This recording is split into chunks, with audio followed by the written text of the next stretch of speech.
Lily, I was just about to call for you. I'm afraid we've received another call for assistance. This one comes from Raz Adhan. The others have assembled in the main hall to discuss the situation. You must join them at once.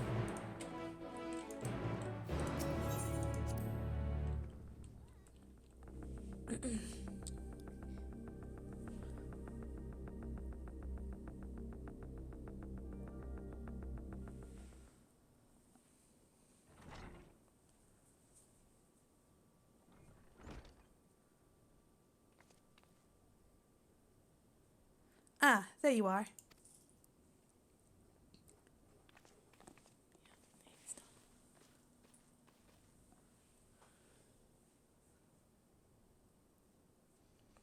Our worst fears have come to pass. But moments ago, we received grim tidings from our contact in Razat Han. Vile beasts have appeared as if out of nowhere, claiming one victim after the next.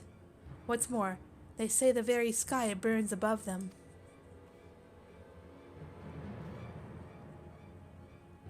Concerning. Good gods, are the final days already upon us? It would appear so.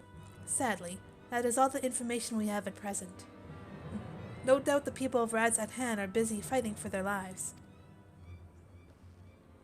Then we must go at once. They need our help.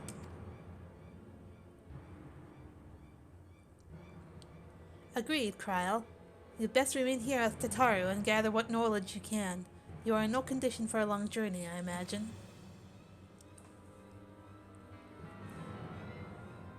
Very well. Similar phenomena may have been observed elsewhere, and if so, we must know about it at once.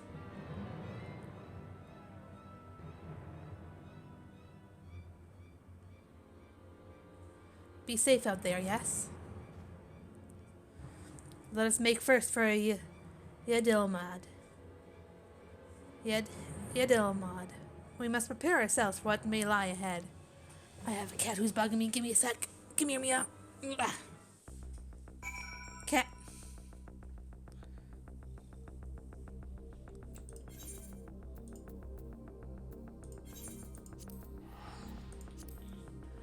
Now, Mia. No.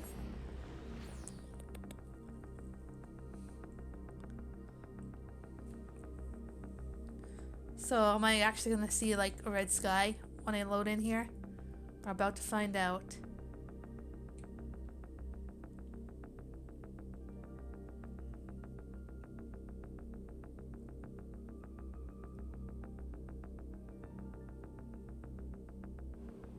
Oh, it's just a cutscene. No matter where I am, it's cutscene. And lo, vile beasts did rise.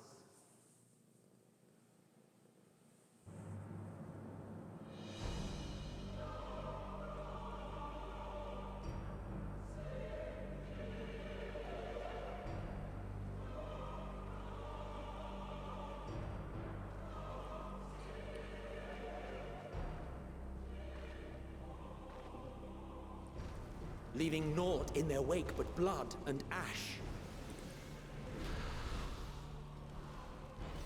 Sun scorches earth and boils seas. And our sins ascend unto the heavens. Three dooms to unmake all we were.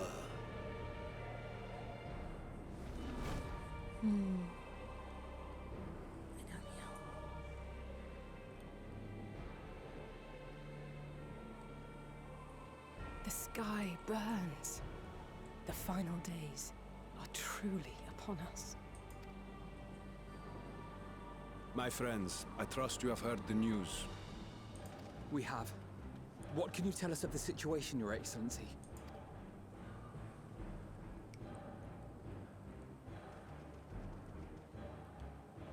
Last night, the isle was rocked by tremors, and the earth itself cried out.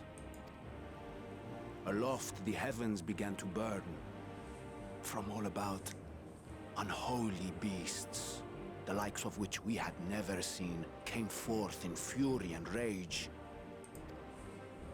No, say they came forth would be inexact. The people of Radzat-Han themselves transformed into these baleful fiends. Oh.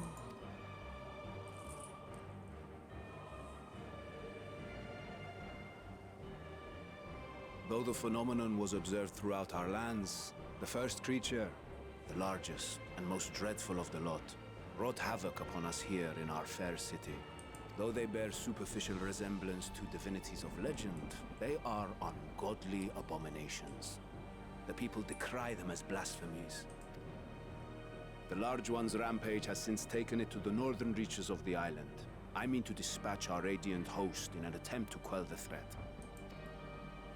And what of Vritra? Vitra too makes for the north of his own accord, and yet he knows the blasphemy and its minions were but yesterday his beloved people. That sucks. I pray his boundless compassion and mercy does not deter him from taking unenviable but necessary action.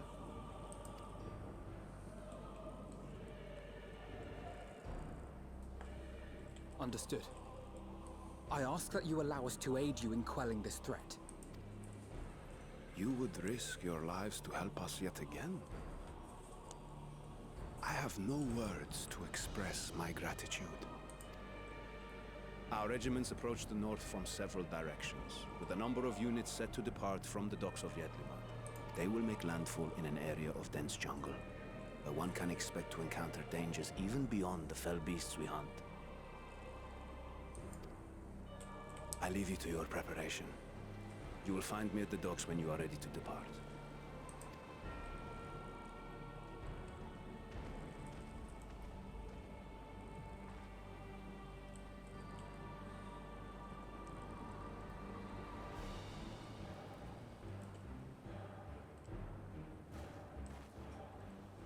We're as prepared as we'll ever be.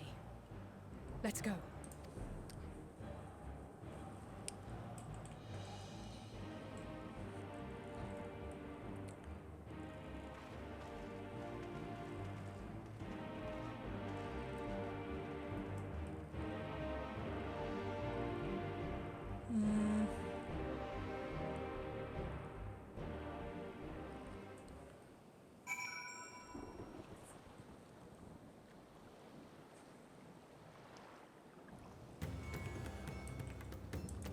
Oh, this music.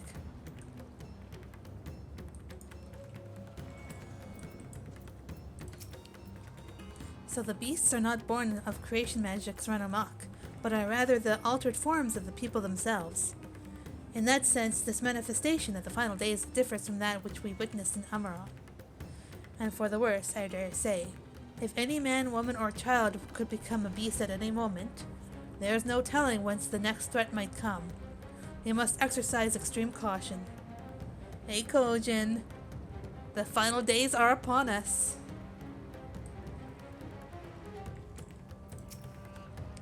Don't worry, no matter how grim things might get, I won't lose heart. I'm ready whenever you need me.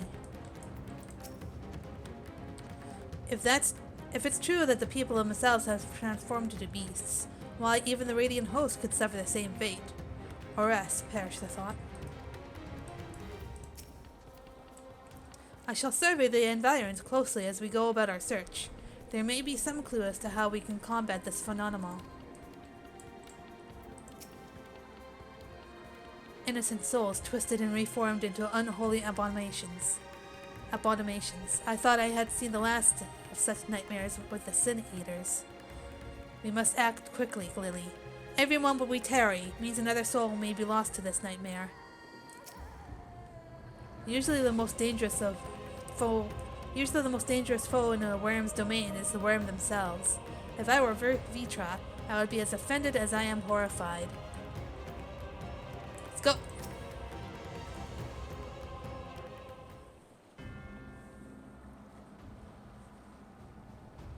Everyone has assembled, yes? I thank you for lending us your aid in our battle against the blasphemy. Let us review our plan of attack. I would have you board this boat and circle around to the north side of the island. There you will find a dense jungle we call Vanaspati. Oh no, Kojun, I'm so sorry. It is a sacred wood, home to many temples and a number of villages. Vitra and the Radiant Host have gone there ahead of us. I ask that you join them, and do all in your power to destroy this blasphemy.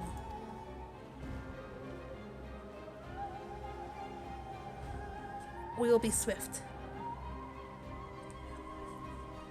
Nice, Kojin.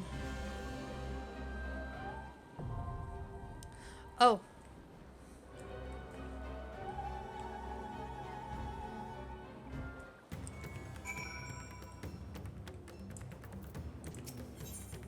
Small talk. Okay. I've spoken to everybody, except for him. I pray we are not too late to spare the settlements within Vanaspati the fate that has befallen our city. Once we meet with Vitra and the Radiant Host, they should be able to tell us more of their present situation. Trust. Right then.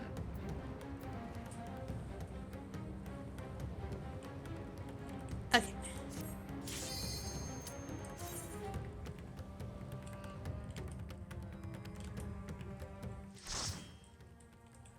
Hi, Mia.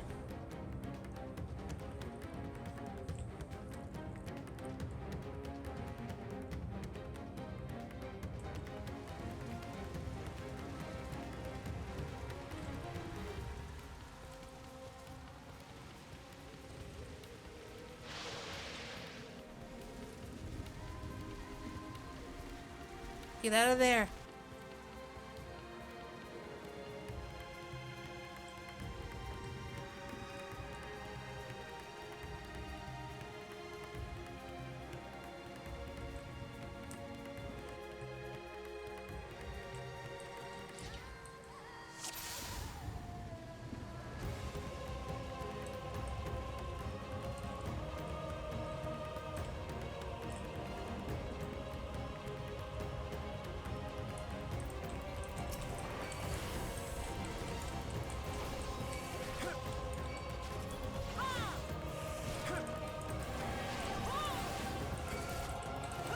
No time to waste.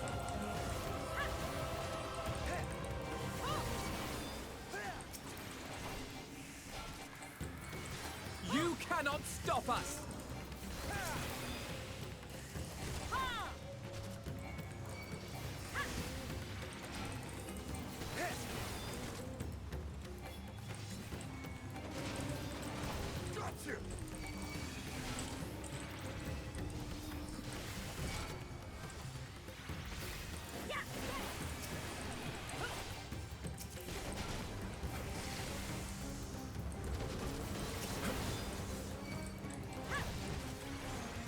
Oh, what the fuck? Oh, it's Vitra.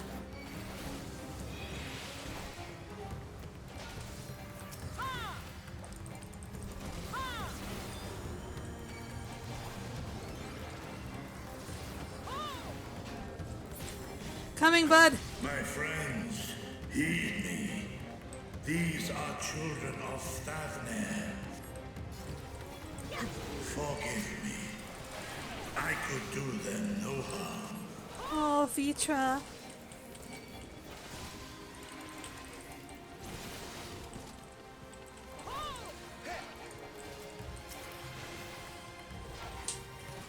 You cannot stop us!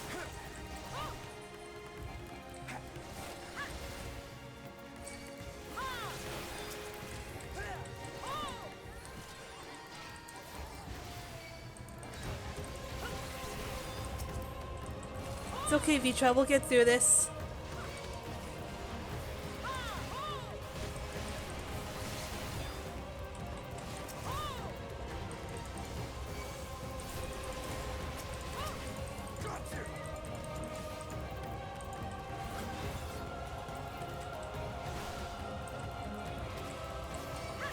I know he does.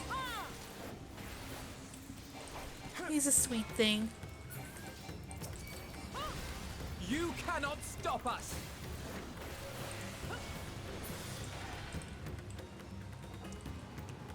If this is the only way, I shall silence the beasts of the air. Pray continue onward.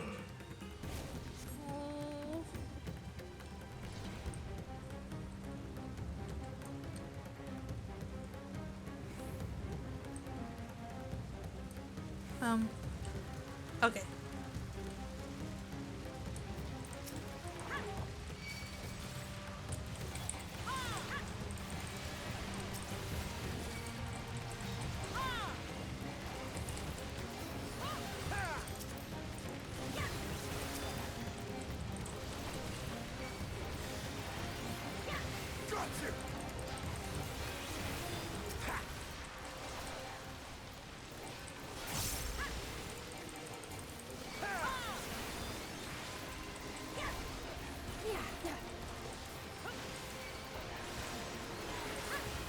You underestimate me!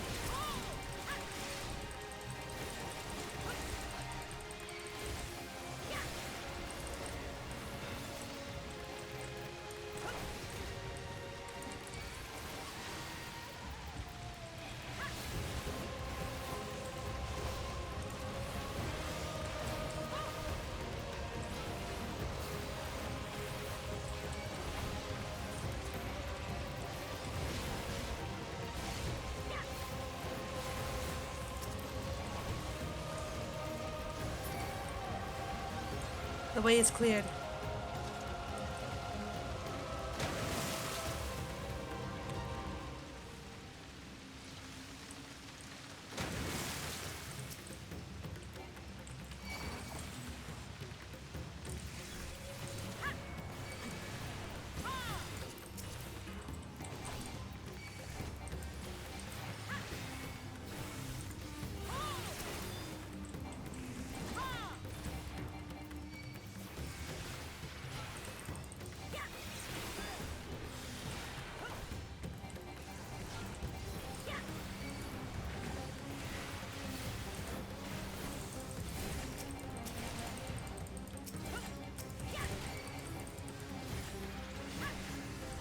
I have you now. You cannot stop us!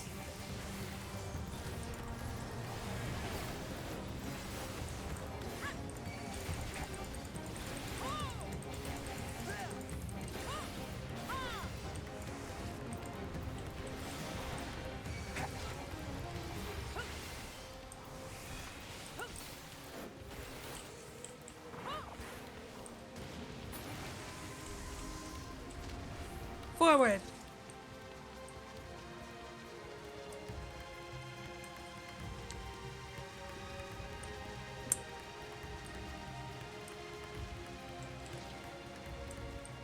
It's too late.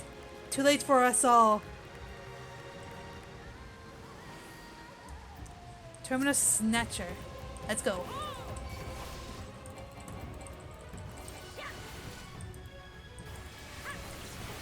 Note of Despair. AoE. Yeah.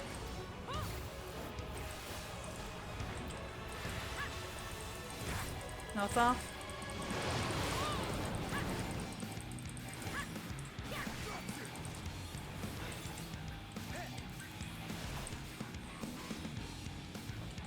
Ow.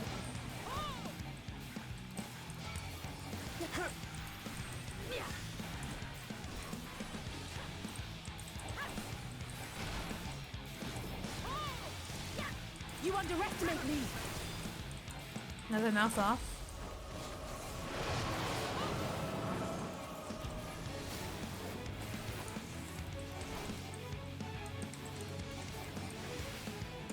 Okay, I see.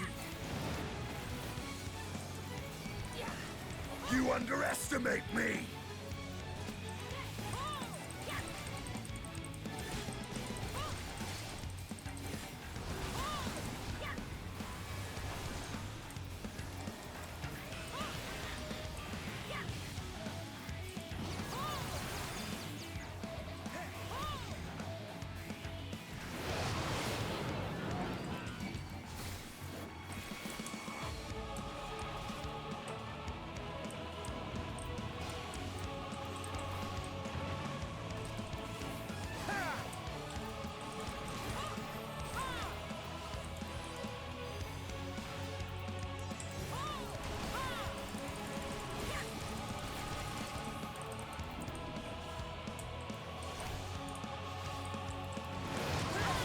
try!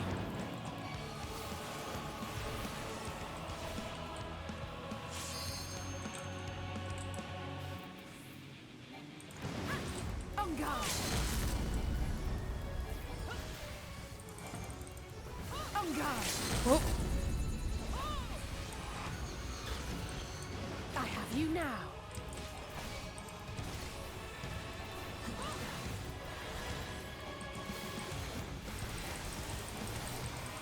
You underestimate me.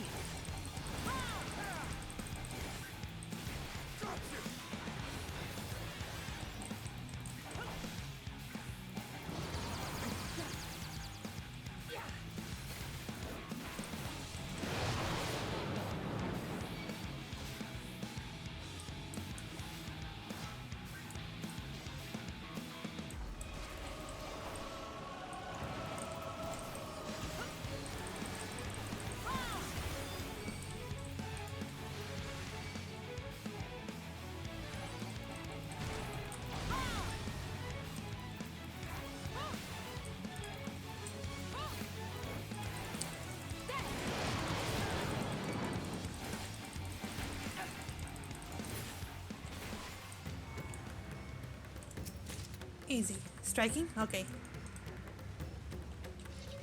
Onwards. What is this vile presence I sense?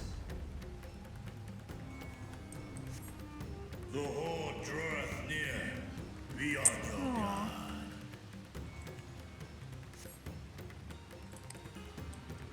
Oh.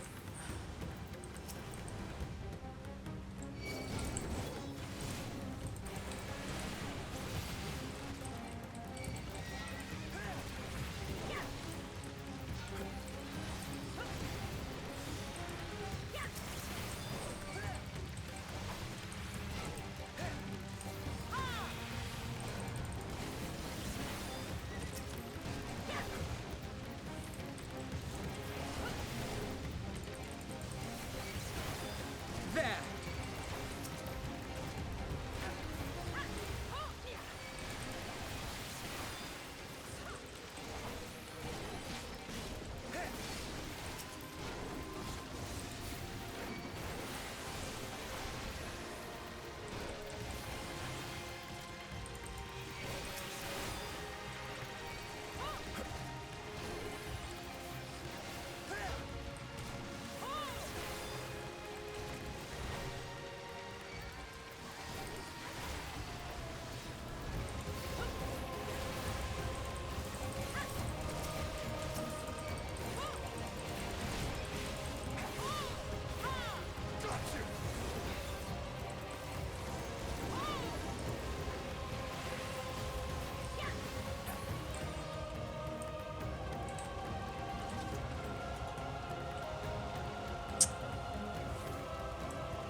No.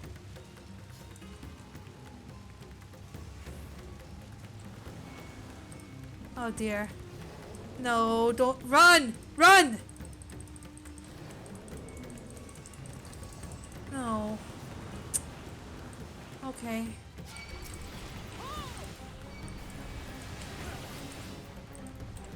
Not gonna lie, I'm feeling bad right now.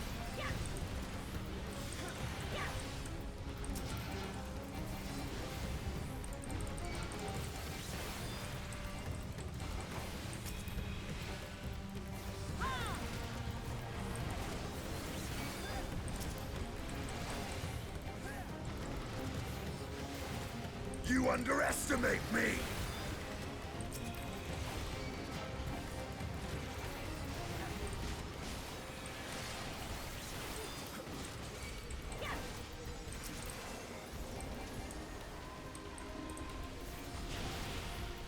You underestimate me.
Aiming.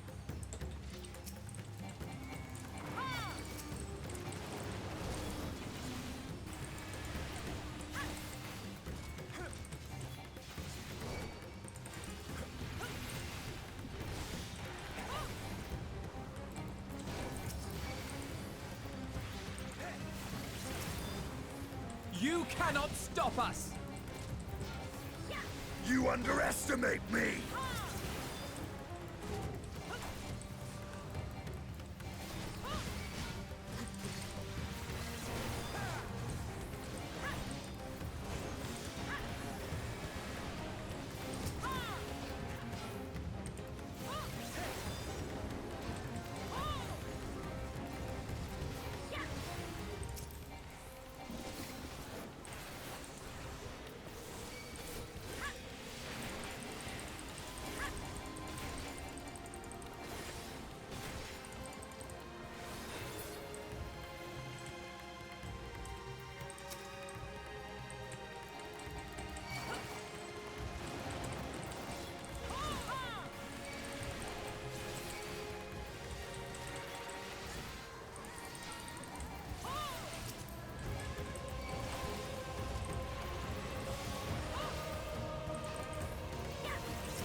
Aiming.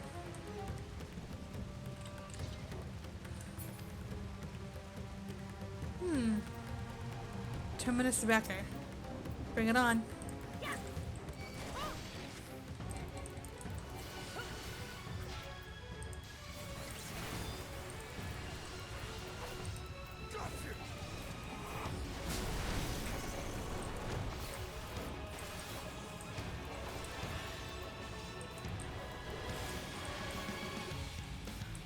I have you now.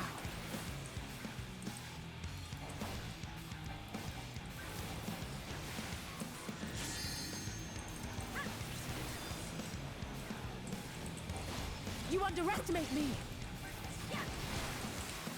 On guard.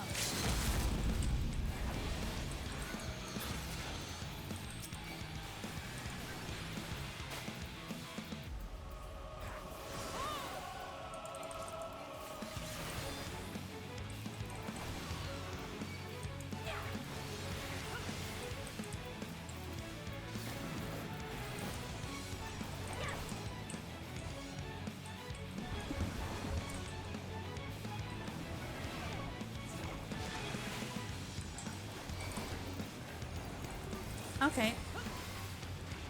I understand.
Yeah, it's a You pretty neat cannot mechanic, I stop gotta us. say.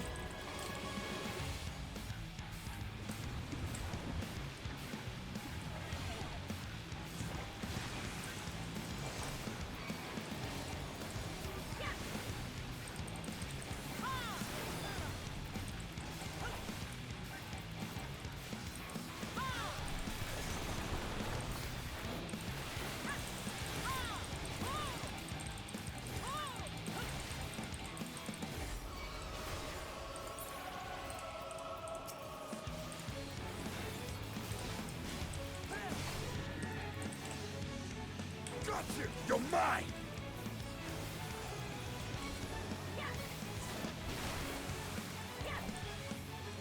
Why don't I move?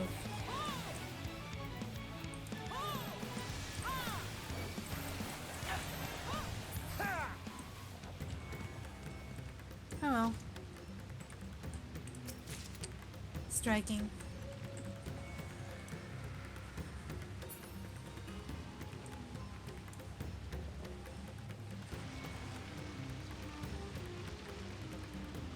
If I get shielded enough? Oh, okay.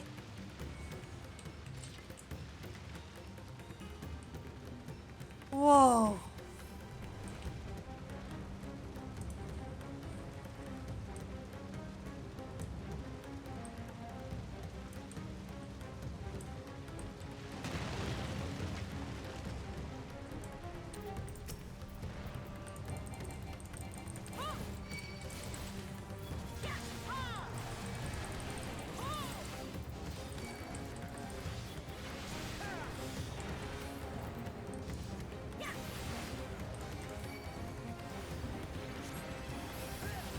There!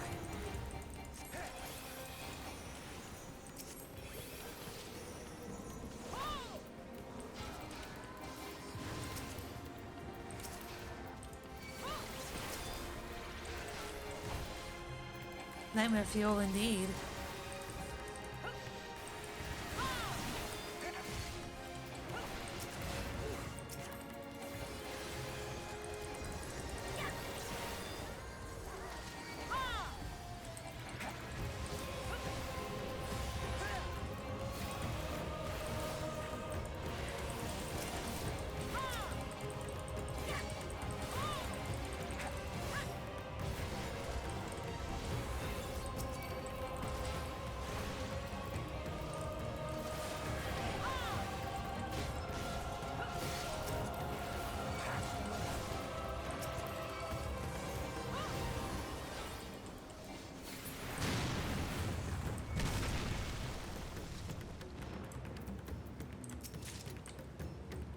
Palka Ring of Healing.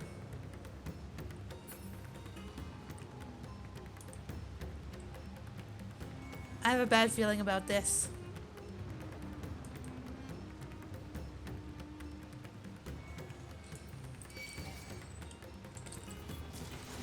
All these things. Bellwethers.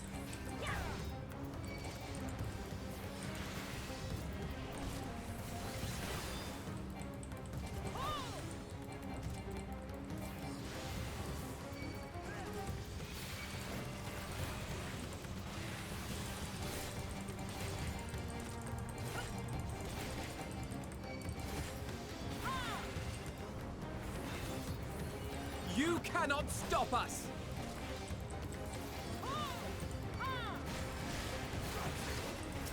Okay. Oh.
Oh! That thing.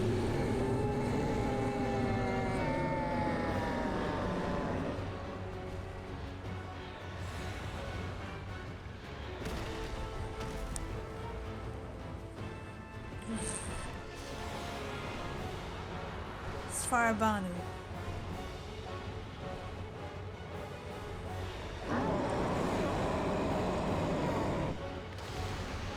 Woo! Benchmark boss? Cool.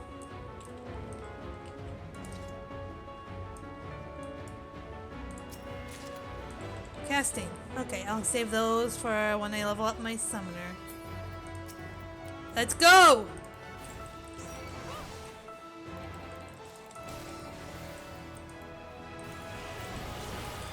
Flames of Decay.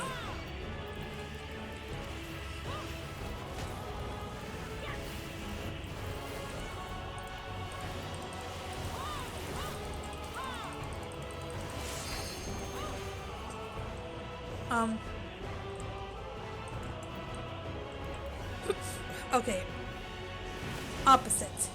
I have you now.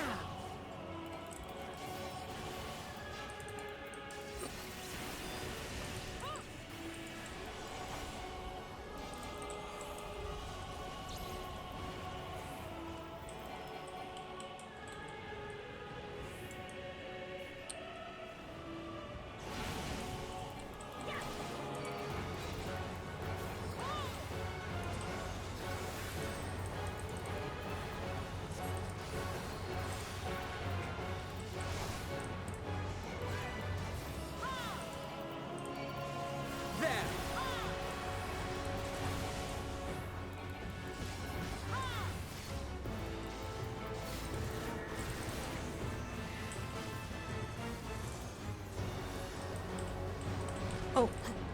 Okay, we're fine.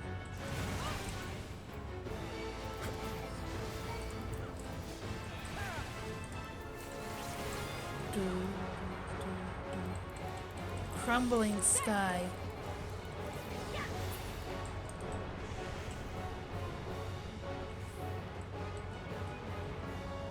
Whoa.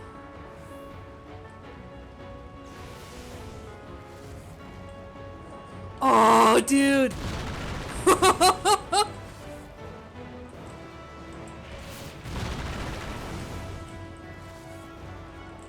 This is fucking awesome.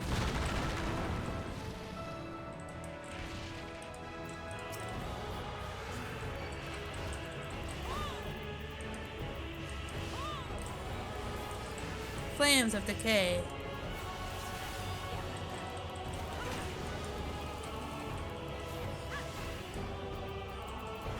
They are.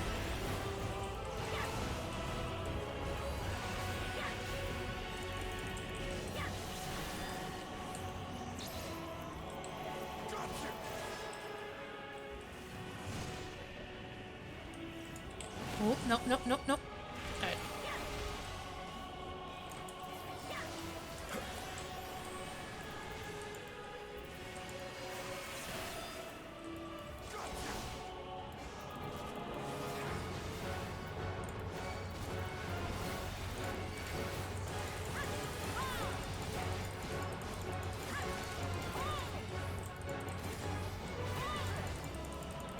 Flames of Decay.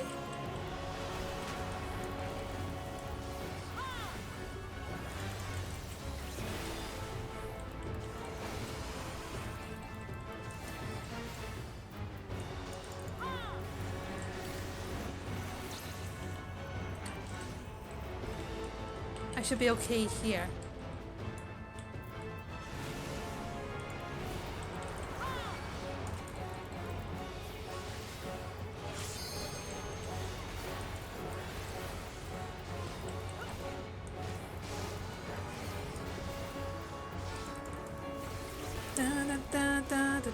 With heart and steel.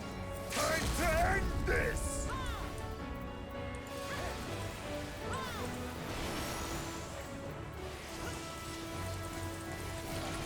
You underestimate me!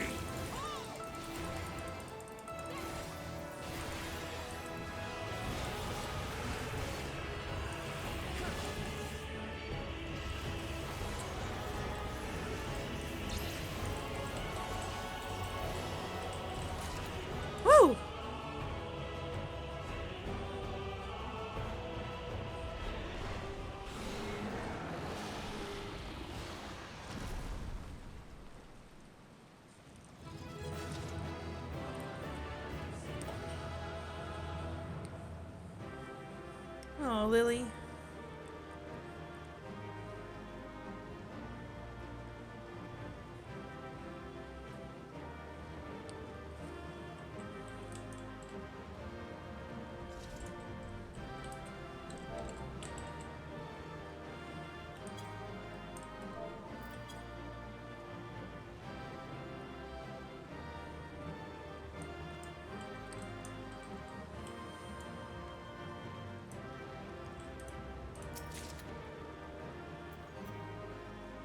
Machinist arm.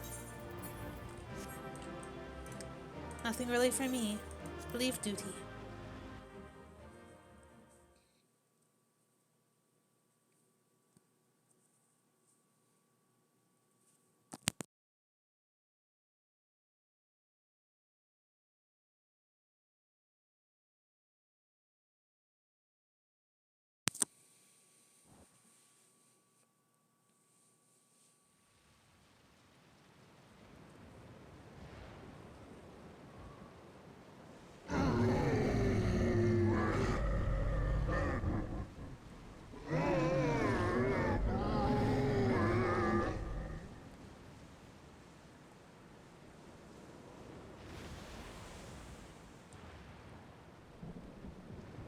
As I feared.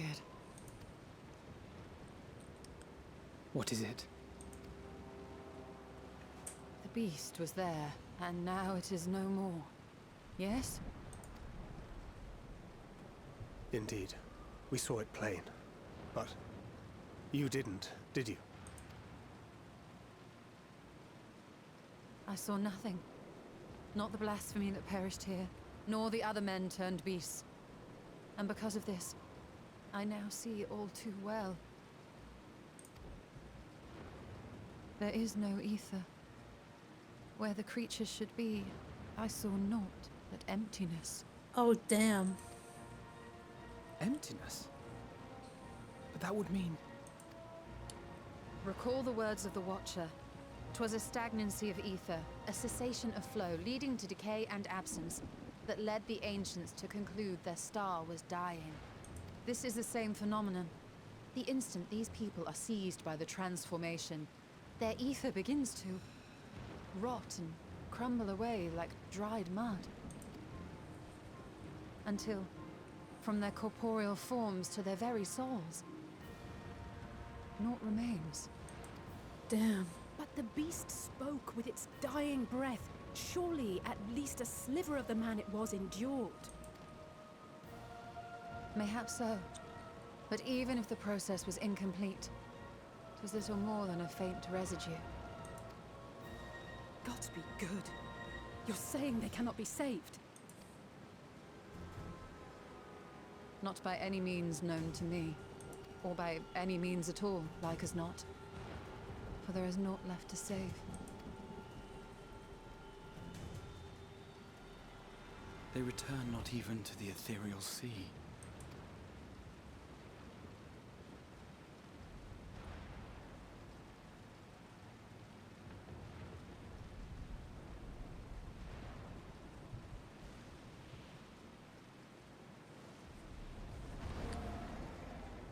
Vitra, I'm sorry. The beasts rage on, their hunger insatiable. Even deprived of their master, they perpetuate his legacy of hate.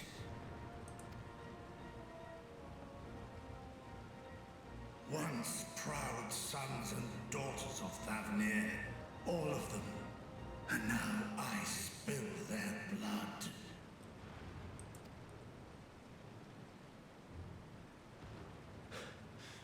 Vitra, my friends, I am heartened to see you safe.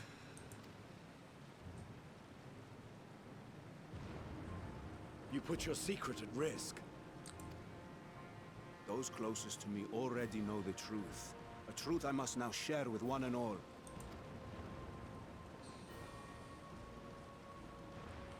Vitra, calamity has come to Radzatan. Our fair nation is rent by screams of pain and despair. More than ever, We require a strong leader to shepherd us through the storm. Reveal your true self to our people, Vitra, and guide us to salvation. What madness is this, I-One? Thou dost forget thyself. Were we to reveal our duplicity, it would do naught but foster confusion and chaos. Nay, I shall remain the Satrap's loyal ally, and do battle with the beasts. Easing hearts and leading the people to safety is thy task, and thine alone.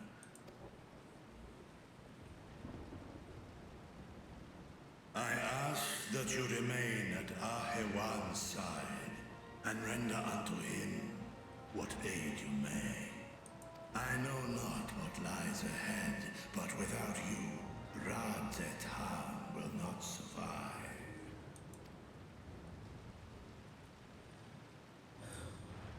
Take me with you.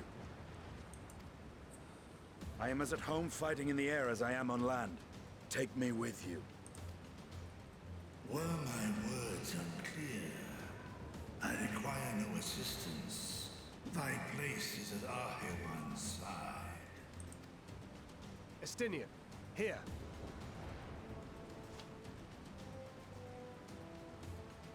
It's the last thing you ever wanted. A link pearl. We'd gain much from knowing your elevated perspective. And it'll keep you from getting lonely, which I know you loathe. You heard the man. Seems I'm coming with you after all.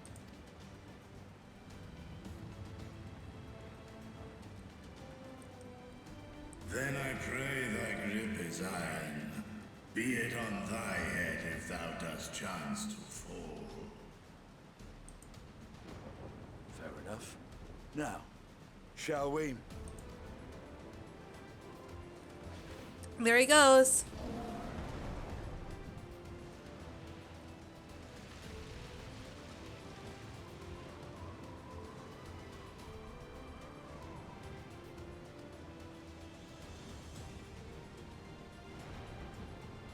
I fear it is as Vitra says. We will not survive this on our own. While I am loath to impose upon you again. I would insist if you did not. 'Tis the very reason we have come. We've come to help, and that's what we'll do. Then once more I find myself without words to thank you properly. Let us return to the capital and plan our next course of action.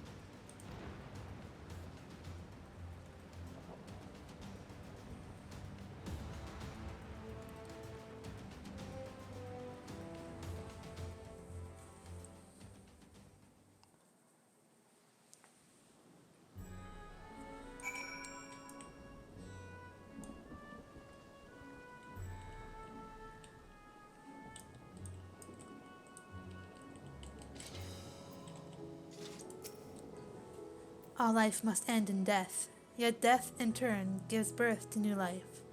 Such is the flow of ether. To think that natural cycle would simply be cut off, the very thought makes me shudder. After so long and so many sacrifices, we finally found a way to cure the tempered. But these poor souls, they vanish without a trace. Is there truly no saving them? While Estinian and Vitra defend Rad-et-Han from above, we on the ground must find a means to prevent these transformations, and soon. The stillness in the air puts me ill at ease. We must be wary. Worry not, I can see your ether and that of our companions. We have not suffered the fate of those unfortunate souls.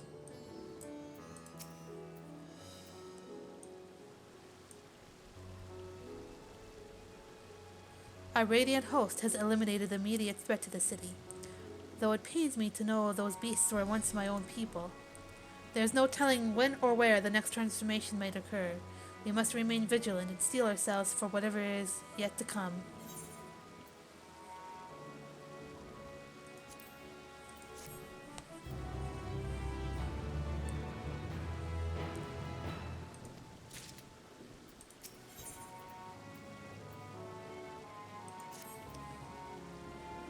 Forgive me, my friends, but I must return to Megaduta for the time being. There I can better manage this crisis and dispatch my troops as the situation demands. In that case, we shall carry out an investigation of our own people here in the city. Mayhap the residents can tell us more about the first of the transformations, and the conditions under which it occurred. If we can ascertain what exactly triggered these tragic events, it may give us some insight to a possible solution. Time is of the essence. Let us split into 3 groups that we may cover more ground. Alesse and I will see to Paxa's path. Thancred and Ishtola, pray make for Dharma. I'll leave Arthra to Graha and you, Lily. And for any information you can gather on the first blasphemy or the manifestation of the final days here in the city would be most helpful. When we have completed our respective inquiries, let us reconvene in front of Megaduta, that we might share what we've learned with the satrap.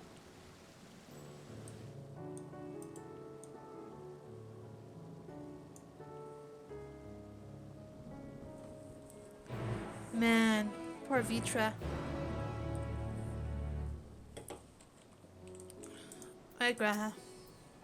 Shall we be off then? Arthra is home to the High Crucible of Alchemia, whose alchemists forge many of our warding scales. That seems as good a place as any to begin our investigation, don't you think? I spoke briefly with Nudahin, the chief alchemist there, on our last visit. He should be happy to answer our queries.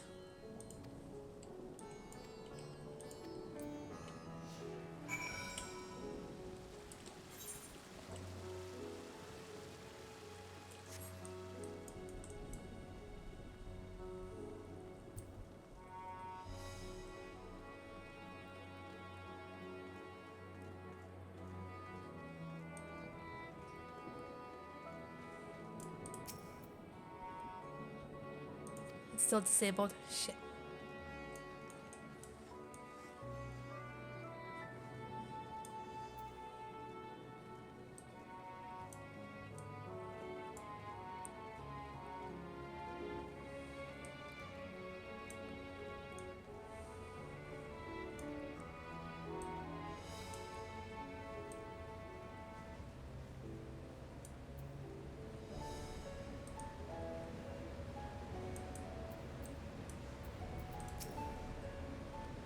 Ah, I remember those red eyes. You were with those scions who commissioned the scales from us, yes? I welcome you back to the High Crucible. What brings you here in these troubling times? We are assisting the satrap in investigating the crisis that plagues the city. Did you happen to catch sight of any of the creatures? I did. As I was going about my work, I was disturbed by crashing footsteps so powerful that the very ground shook. I rushed outside and could not believe what I beheld. The night sky was burning. Suddenly I heard panicked screams coming from the direction of Balshan Bazaar. In the next instant, a monstrous beast poked its head out from amidst the stalls. A handful of the Radiant rushed to the scene, only to be sent sprawling as the fiend and its minions propelled themselves skyward.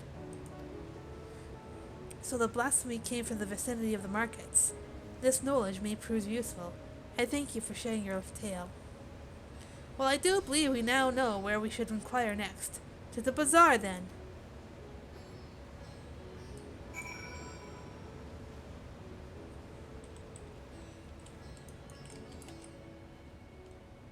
Man.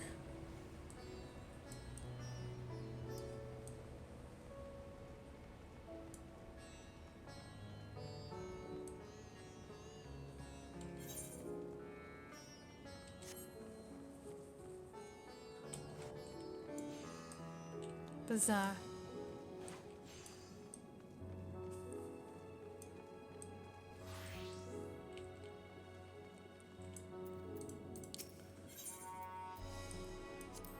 So this is Thavnarian weave. I must say, it bears a resemblance to the traditional fabrics of Corvos. Small wonder, really, given that it's just across the water.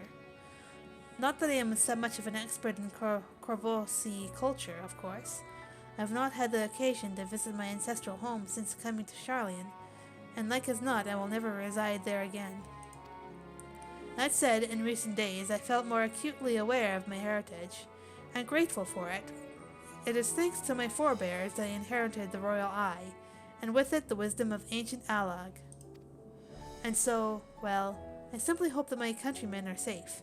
And one day, when this calamity is but a memory, I would like to see Corvus again, if only once. Forgive me, but my shop's closed until further notice. Needless to say, we've more pressing concerns these days. We have come not in search of wares, but information concerning the enormous fiend that tore through the bazaar. Did you perchance witness anything? Afraid not, my friend. I was here the whole time, so I saw its little minions. Made a mess of the place, they did.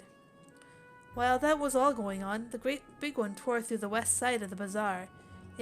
You'd have better luck asking there. West side. Okay.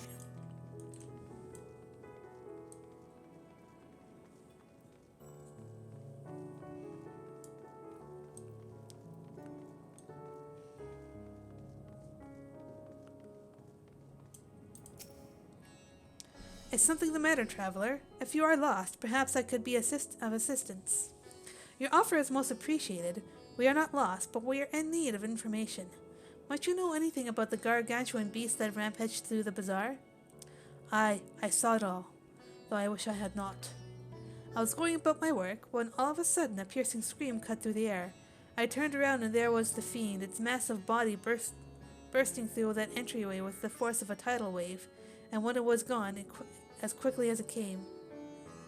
And then it was gone as quickly as it came. Doorway?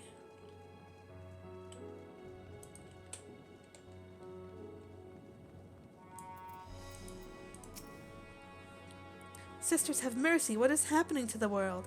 What am I to do? Is nowhere safe? Settle down, friend. The danger has passed, at least for now. If it's not too painful to remember, could you tell us what you saw? First I heard the screams, then a horde of ravening beasts came charging towards us. One of them was huge, bigger than a Merid, throwing people about like rag dolls, and it was eating them. I hid, under the counter, saw others do the same. But the shrieking and wailing kept getting louder, more voices in the throng. Beasts or victims, I couldn't tell. I knew not what was happening. I still don't. That is enough, my good man. You were brave to share with us your tale. Many of your fellow merchants are safe. The High Crucible, too, has survived mostly unscathed. Pray stay close to your friends and loved ones, and rest your body and mind while you are able. I suspect that is the most we can expect the people here to tell us. I think it best we find a place outside the bazaar where we might rest and review our findings.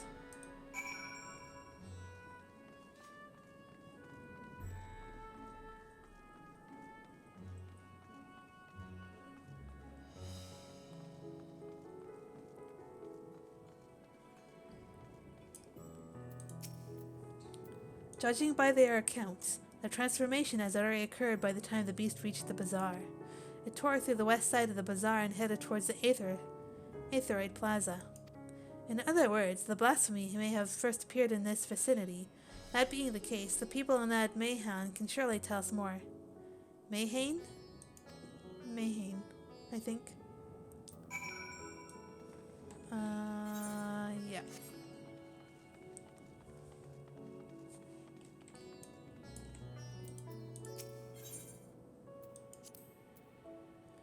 You could see the terror in the eyes of those poor merchants. Would that we could do something to allay their fears.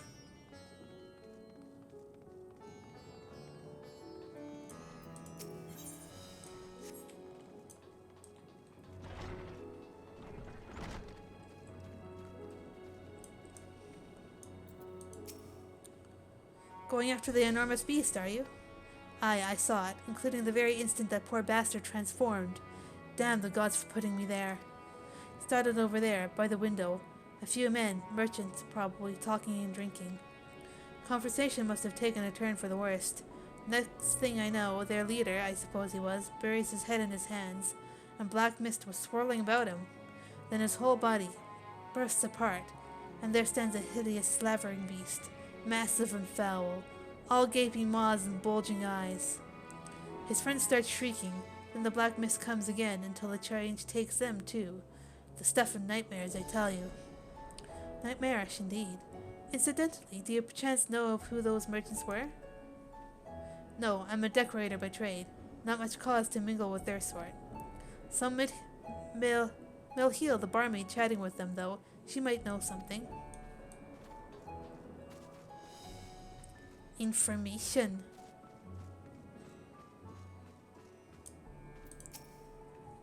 Even after repairing all that damage, it'll take a while for business to pick up again. You mean the blasphemy? That's what the Radiant have been calling it, anyway. I saw it too. We all did. I was standing here at the counter as Merhide poured me a drink, when suddenly there came this dreadful sound, like a pained, angry groan. It was unlike anything I've ever heard. I turned around in shock, and from an ominous cloud of black mist rose the creature, enormous and ghastly to behold. As for what happened next, to recall, it sends shivers up my spine. By some stroke of fortune, I was able to slip outside before the beast got its claws on me. But the sight that greeted me offered no solace. The blue sky above turned red as blood. Merhide, myself, and the other survivors clung to each other for dear life until the Radiant host came to our aid. Wait, did I hear that you correctly? The beast manifested before the sky began to burn? I'm certain of it. The windows here offer a clear view of the sky, and I saw nothing out of the ordinary until the beast appeared and began to rage.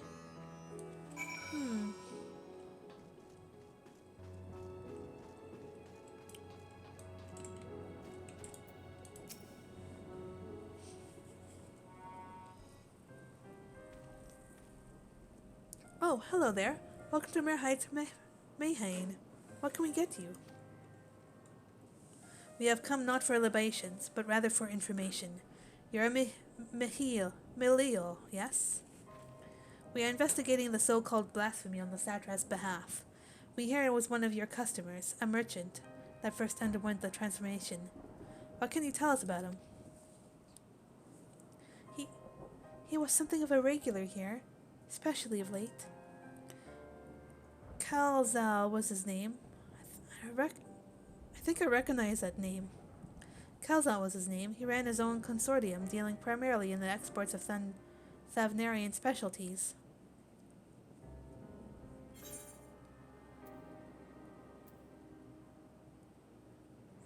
Oh, okay. Yeah. Yes, the name rings a bell. Didn't you meet them both on your first trip to Thavnar? Oh, that guy! Right, yeah. I remember him now. If I recall correctly, Kalzal ran a trading operation in Yedelmad, and it was there you made Matsia's acquaintance.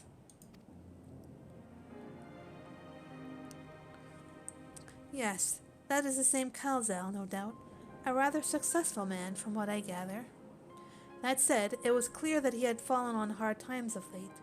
Those ghastly towers popping up everywhere cannot have been good for business. Even now, with the towers gone, the collapse of the Empire has led to all sorts of problems elsewhere. The market for luxuries is surely not what it once was. Trying times for the head of the trading consortium indeed. Kalzal was a compassionate man. Even as his own business suffered, he did what he could to provide for the artisans, fishermen, and many others who counted on him to sell their wares. Indeed, that was the very topic of yesterday's meeting, as far as I could hear. Yet as they discussed matters further, Kalzal's tone grew grave and grim. It was then that... Forgive me, I would not have you recall the memory if it brings you pain. If I could, I would ask just one more thing. Did you notice anything unusual about Kalzal in particular? Please, anything at all. Sorry, nothing springs to mind. Perhaps someone else can help you. Kalzal lived for his work, and had no family that I know of. His employees and associates knew him best, but they too are lost to us. Still, perhaps his neighbors know something I do not. I can direct you to them if you believe it would help. What do you say? Let's go for it. Du, du, du, du.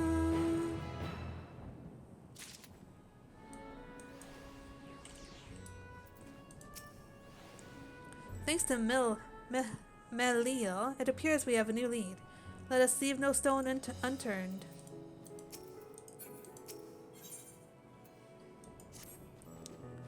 Kalzal made his home in Kama, a nearby residential area. From what I gather, Kalzal lived there since childhood and was known throughout the neighborhood. Kama. The name is new to me. How do we get there? I'll write down some directions. I cannot promise that you will find what you seek there, but if nothing else, it is a start. Come, let's see where this lead takes us.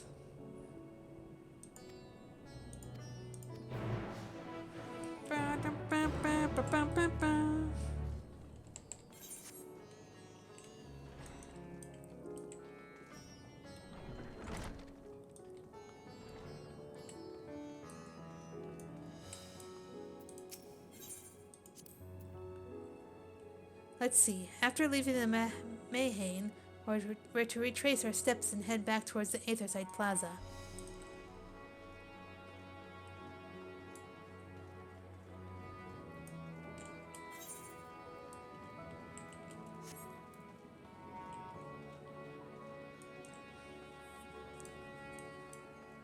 Vitra. Sad Dragon.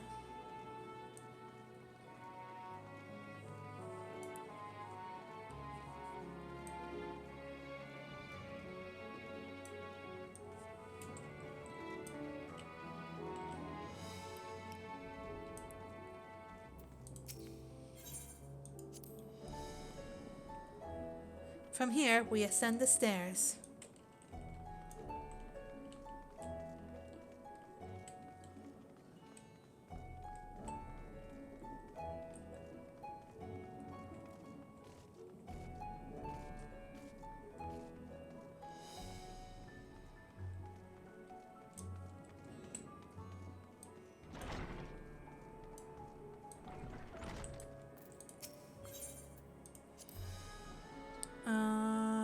This must be Yuge, in which case we should take the path leading southeast.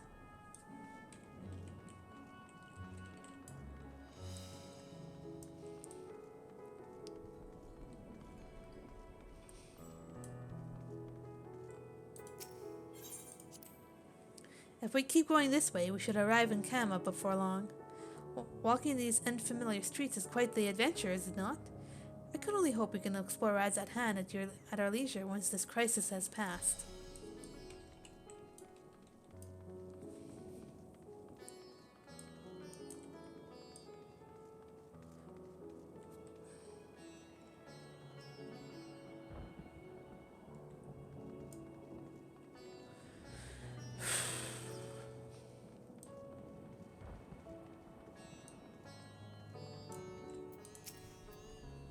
And this must be Kama. We've arrived at last. Let's begin questioning the residents without delay. No doubt someone here can tell us more about Kalzal. Given recent events, I can imagine many are taking shelter indoors.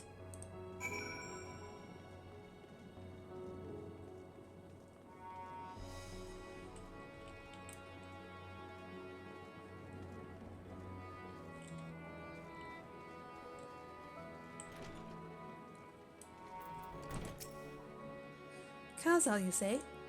Yes, I've known him since he was a boy. If there was ever a man who was born to be a merchant, it was him. Always early to depart and late to return. He spent his days procuring the finest wares and seeking out willing customers. You could say it came to him as easily as breathing. Sadly, business was flagging of late. No surprise, really, what with how dangerous travel has become. He was cooped up in his house from dawn till dusk the other day, no doubt racking his brain for a way to turn his fortunes around. Then, at night, I heard the door open. I looked up to see Kalzal sitting on a bench, his head hung low, a man with the weight of the world on his shoulders. I see. The situation must have been quite dire indeed. Did you notice anything else out of the ordinary? Nothing to speak of, other than the troubles with his consortium. He was the same old Kalzal, cordial and honest, like always. These questions you are asking, has something happened to him? He wasn't caught up in that terrible incident at the bazaar, was he? I don't travel much these days, but my daughters told me not to venture outside. Stuck in here as I am, I've heard little about these bazaar going-ons. Rest assured, the city is safe for now, but the situation may change without warning. I urge you, stay close to your daughter, and be prepared to take refuge should the satrap order it.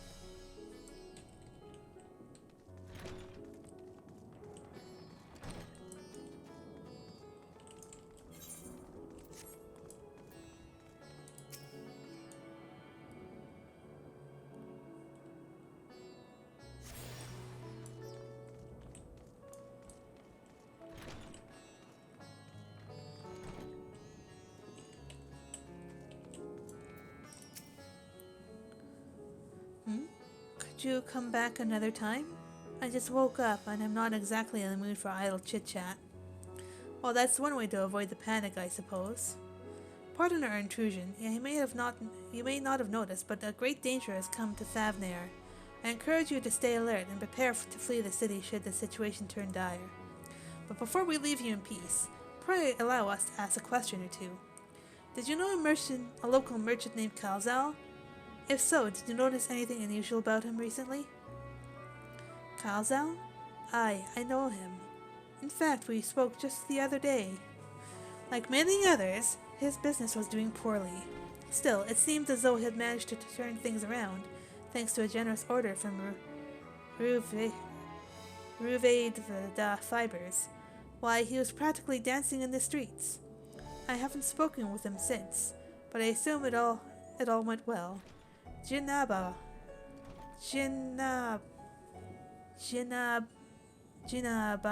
might be able to tell you more, though. As I recall, he was the one who brokered the arrangement. Jinabaha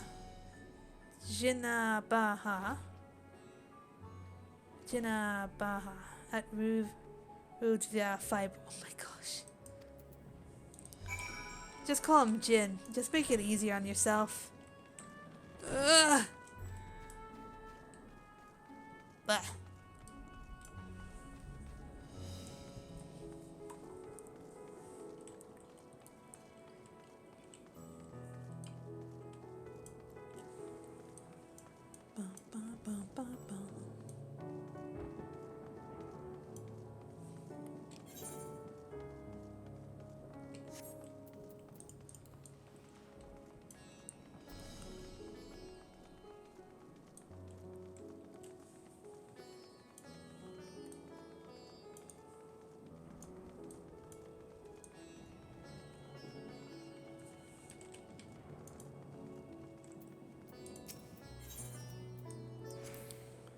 If I am not mistaken, these stairs lead to Dharma. It is quite the sight, the red sky above. During the final days of yore, the heavens burned and the stars fell. Creation magics run amok. That was my assumption when I saw Amarat. Perhaps the ancients believed the same, that the terror of a single powerful individual was the cause of their calamity. And yet, those self-same horrors now manifest themselves before our eyes. What could it be that sets the heavens aflame and turns ordinary men into beasts?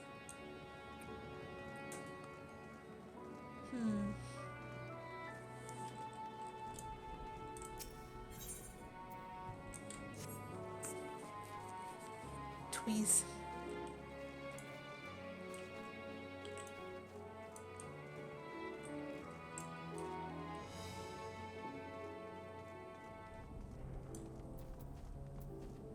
There's Gray.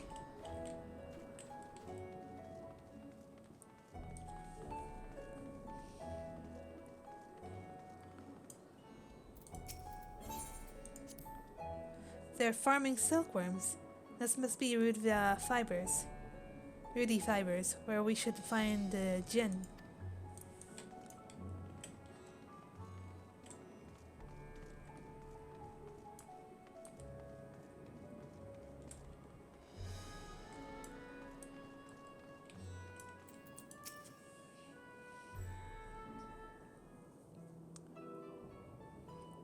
And hurry, I say, there's no time to waste.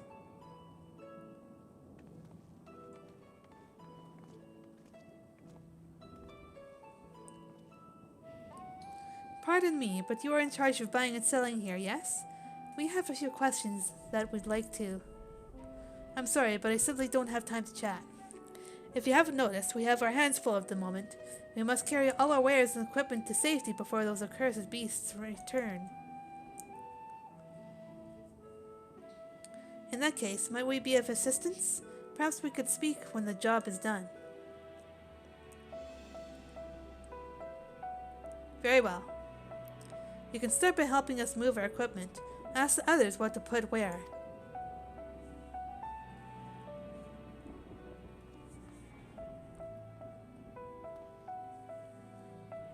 And you can carry our fabrics. Through that door. Go through that door and speak with Kamala. She'll tell you the rest. Remember, these textiles are our livelihood. Handle them with care.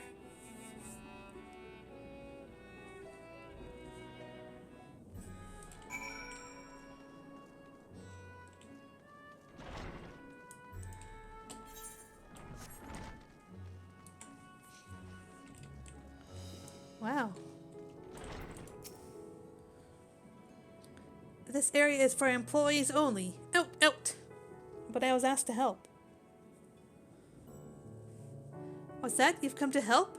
Oh, praise be Menduruva. Kind stranger, I welcome your assistance. On your way here, you passed 3 storehouses, yes? I'd like you to carry that small crate to Nabrinfall by the storehouse near the hatchery. The crate of clothing is for Mandula, and that massive crate there goes to Zemria in the middle storehouse. Watch your back with that one. Those are all the crates we have ready. Once they've been delivered, consider your work here complete.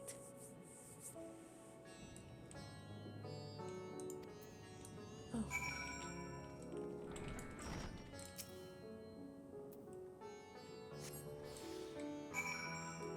Before.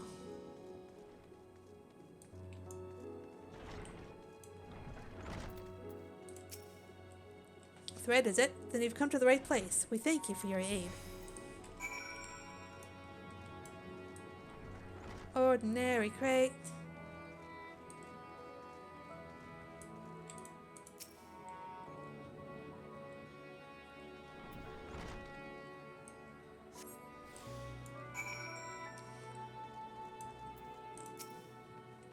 If you have any crates of finished products such as carpets, clothing in the lake, pray bring them here to our primary storehouse.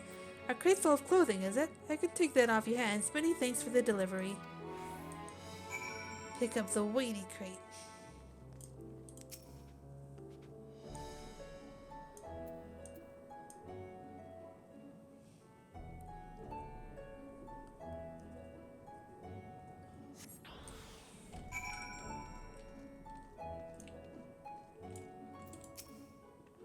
I say, you're quite the brawny one, aren't you?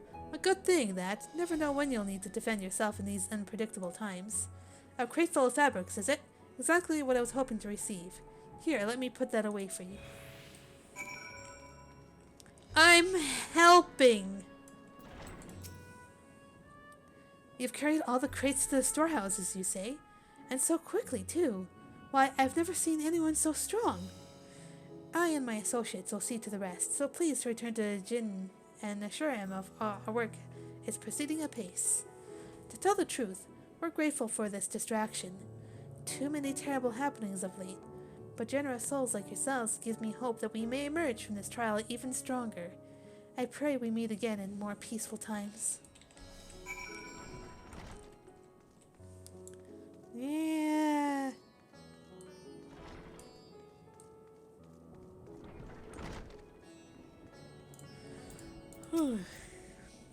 Done as I asked, have you? Indeed I have. If Kamala is satisfied with your work, then so am I. You have done us a great favor, traveler.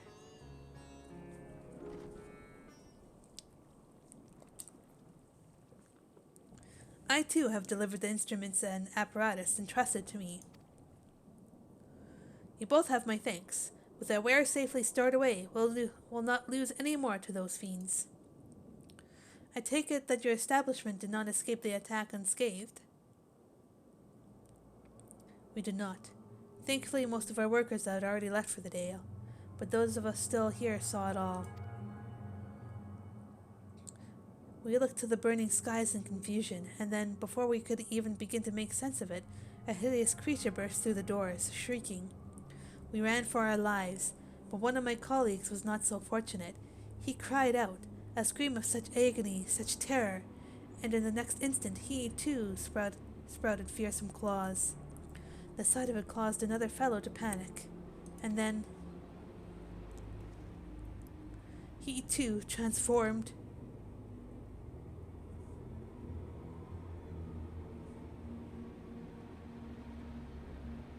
I'm sorry, was there something you wanted to ask? Indeed. You knew the merchant Kalzal, did you not? I believe he had some dealings with your establishment. Kalzal? I know him well. Would arrange for his consortium to deliver a large shipment of fabrics. But in the end, we received a better offer and had to turn him down. I understand his business is struggling, but so is ours. Another of our most reliable trading partners agreed to transport the goods for a much smaller commission, and would have been fools to refuse. I felt terrible for withdrawing the offer, but you must understand we simply had no choice. He tried to put on a brave face when I delivered the news, but his dejection and despair were plain as day. He said he'd discussed it with his associates, but I could tell he had all but given up hope. Dejection and despair.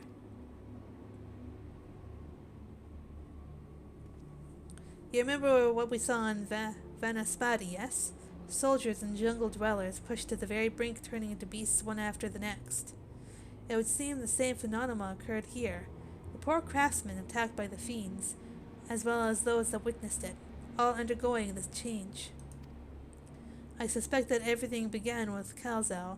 By all accounts, it was he who suffered from the most profound and piercing despair. Wait, could that be? Could that be it? That such intense emotions were what triggers this transformation? Much remains unclear, but I believe we are drawing closer to an answer. At any rate, we must discuss our findings with the others.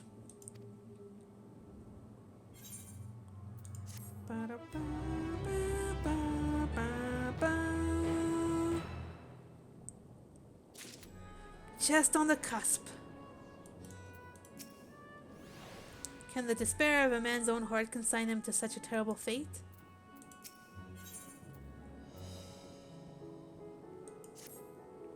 We were to reconvene with the others in front of Megaduta, were we not?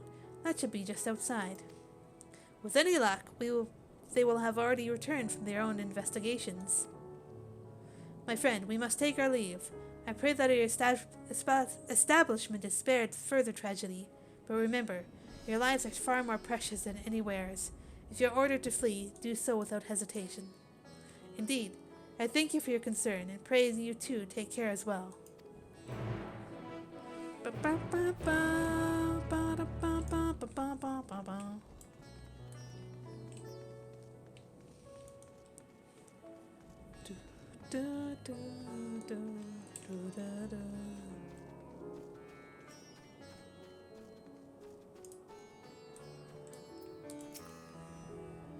Finish your rounds and ready to share?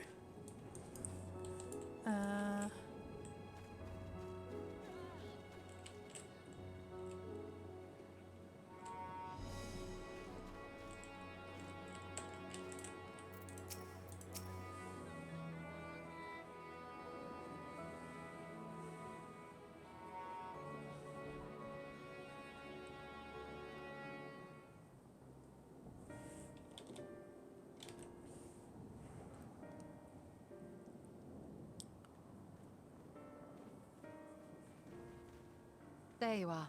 You've spoken with the survivors. Indeed. We thought to share what we have gleaned, that we might together gain a greater understanding of present circumstances.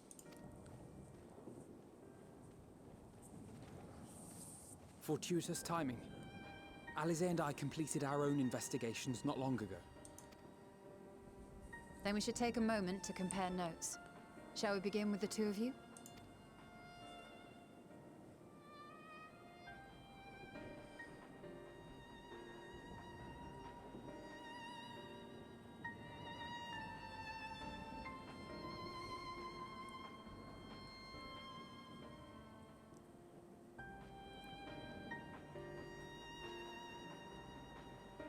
So the merchant Karzal was gravely concerned about his business in the days preceding his untimely end.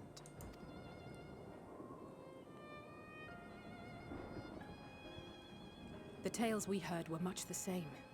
The first victims to be changed into blasphemies were all overcome with anguish of one manner or another.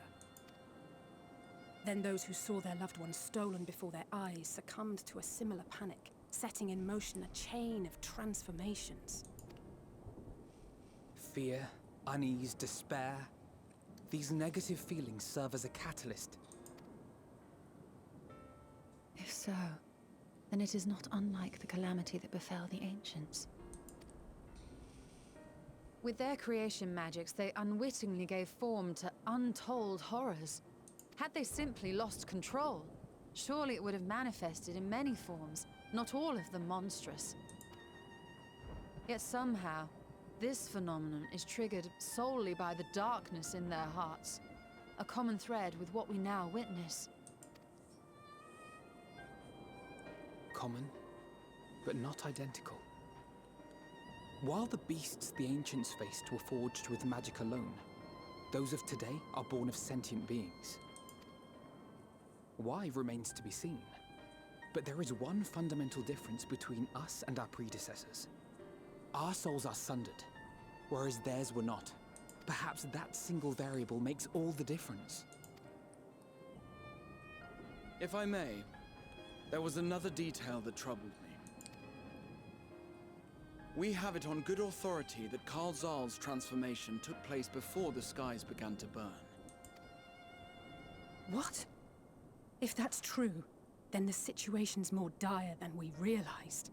It means even if there's no ominous sign presaging the final days, anyone, anywhere, has the potential to become a beast. Even in lands we thought safe, even as we speak.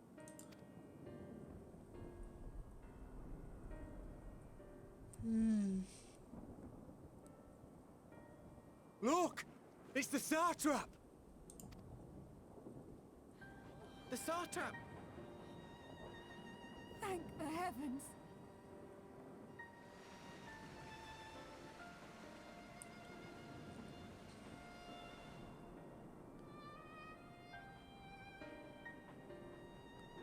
My countrymen, I am relieved and heartened to see you strong and safe. While the danger has not yet passed, far from it, allow me to assure you that the beasts that raged within the city walls have been exterminated to the last. Outside this sanctuary, the brave men and women of the Radiant Host and our dragon ally continue to battle our unholy foes. I pray these tidings put your minds at ease and help you calm your hearts. Have faith that we shall soon conquer this terrible trial. Your Excellency, is there any word from Balaka's stand? My grandson was bound for there yesterday, and I worry for his life. We are still awaiting a report, but I promise you, as soon as I have aught to share... Your Excellency, I bring grave news. Uh-oh. You are? I'm Matsya, Matsya. of Akyali, a humble fisherman.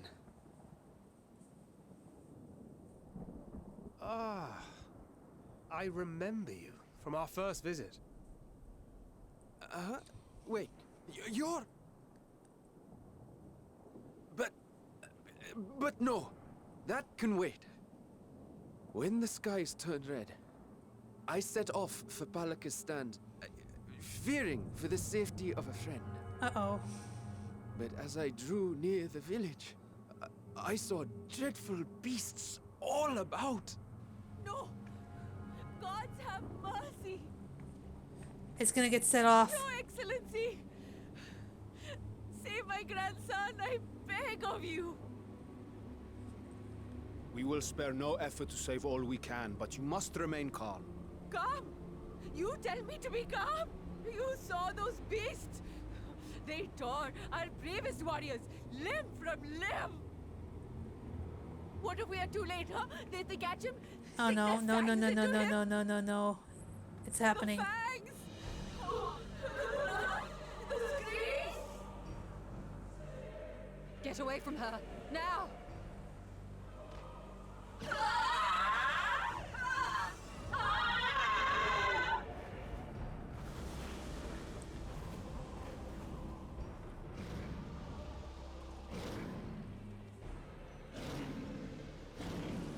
Damn it!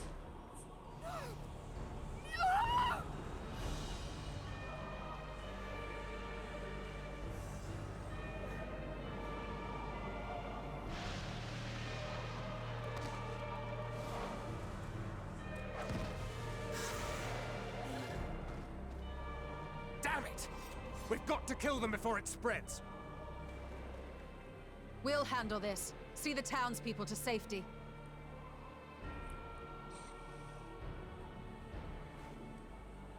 Run as fast as you can! Ah! Ah! Ah! No! Ah! No.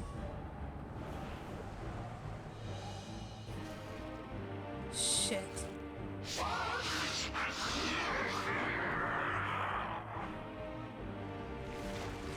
Oh.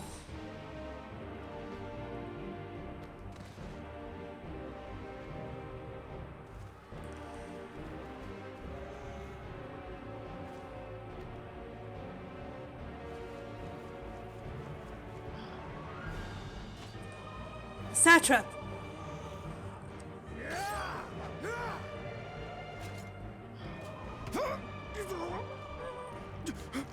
No! Vitra, our people, you must save them.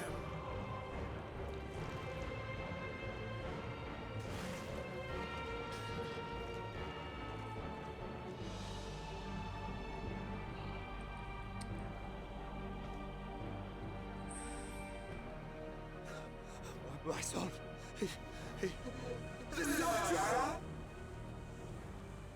Enough! You must run. For their sake and your own.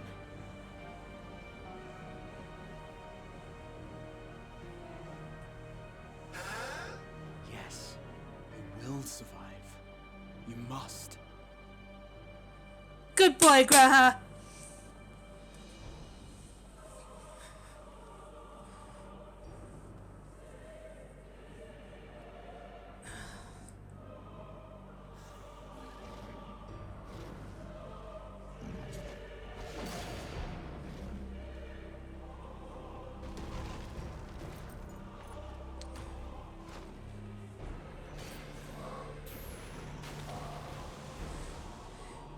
Vitra needs to come here now.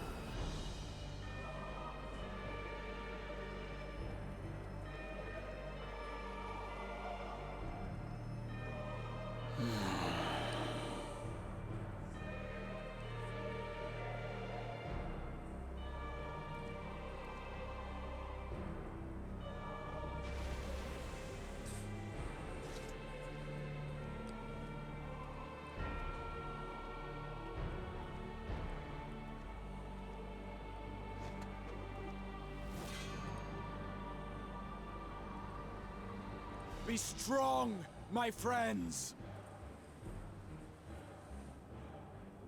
Fear not, for we will defeat these abominations!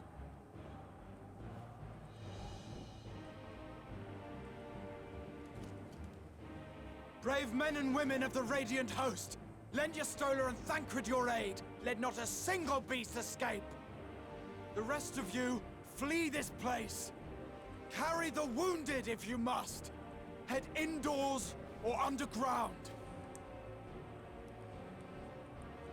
Above all, stay calm.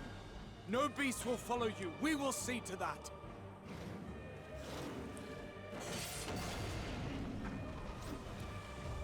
Alphino! Alice! Leave the city to us, and make for Palaka's stand at once!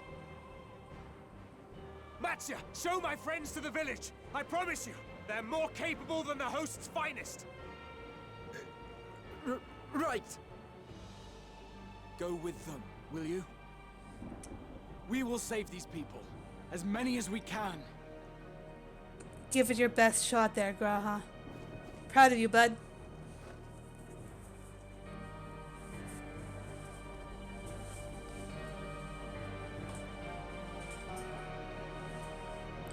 Fuck.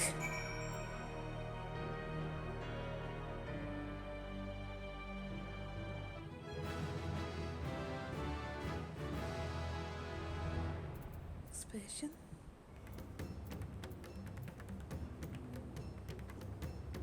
Oh.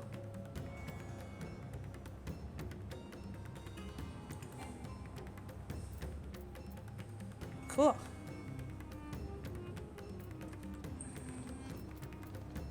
Spirits within mastery. Nice. We meet again. You do remember me, yes? You saved my skin twice over in Yedamad, and now I find myself turning to you for help once more. But let us tarry here no longer. Damn it all, staying calm isn't exactly my forte.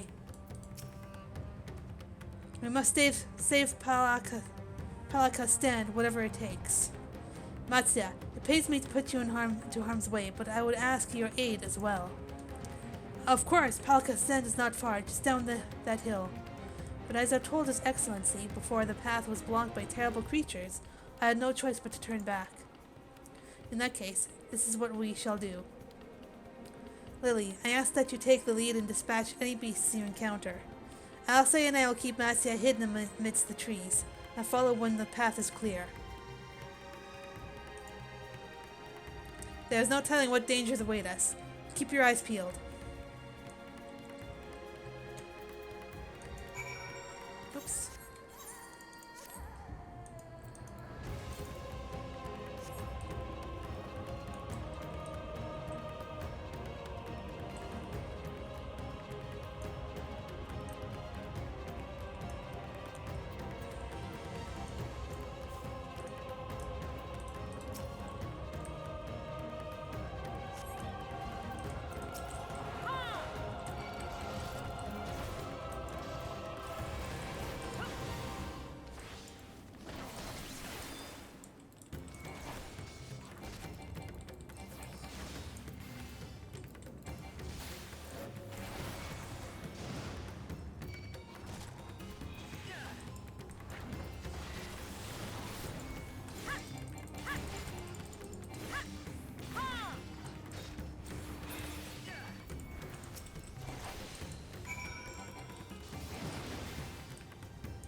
Ether currents.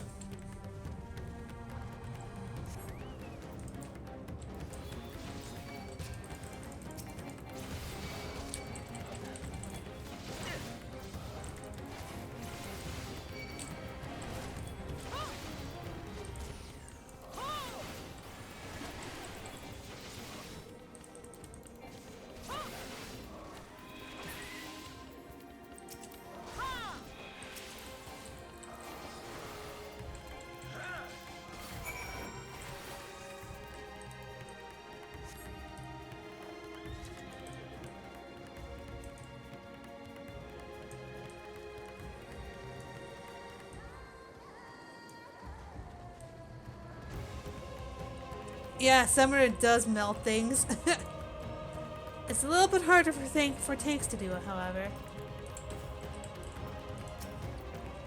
What's happened to them? Good work, Lily. Though I worry for Matsia.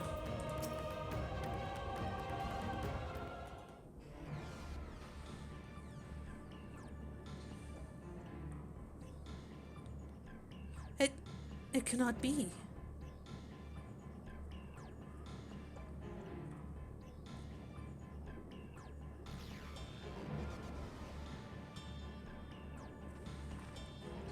We must heal those we can, and quickly.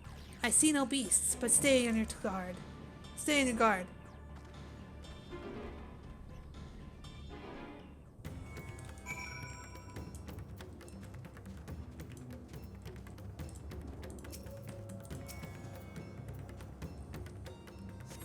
The cooling body has already begun to stiffen.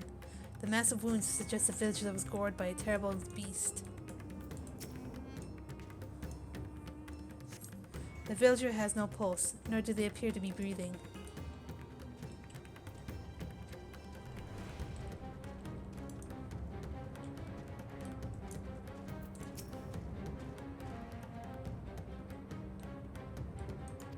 Oh, Matsia.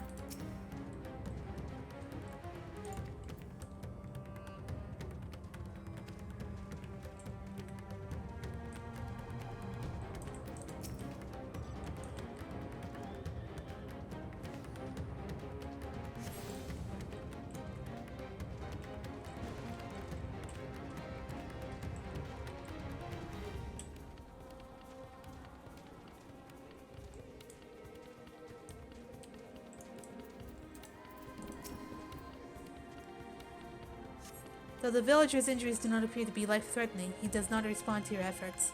His breathing grows more ragged and shallow, and his vacant eyes are not those of a man who has lost the will to live. Even if awake, the nightmare goes on. No, leave me to sleep. You call out, but the man does not respond. God damn it!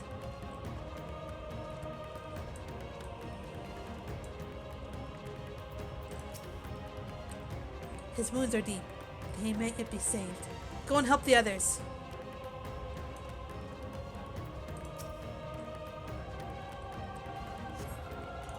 Have you come to help us?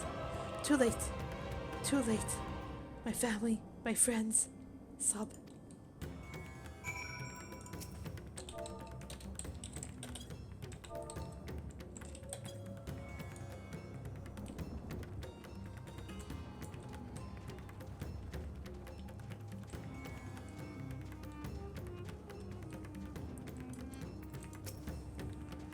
Are these the only villagers who survived?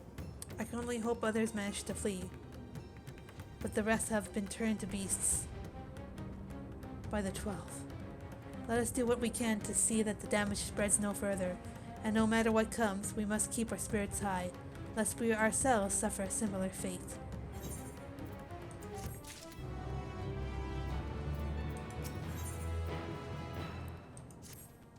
I can tend to the rest. Pray look after Matsia.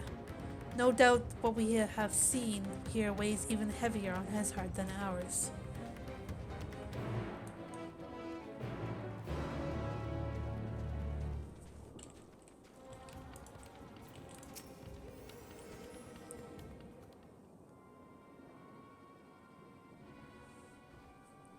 Oh, Lily! Lily! This is Yeruvet, the elder here. He is hurt, but praise be to the sisters, he still lives. Young Matsi here has told me everything. I have not the words to express my gratitude for your aid. When the heavens began to burn, we were afraid, but did our best to carry on as we always have done. Until today, when those unholy beasts came pouring into our village, a flood of midnight and death.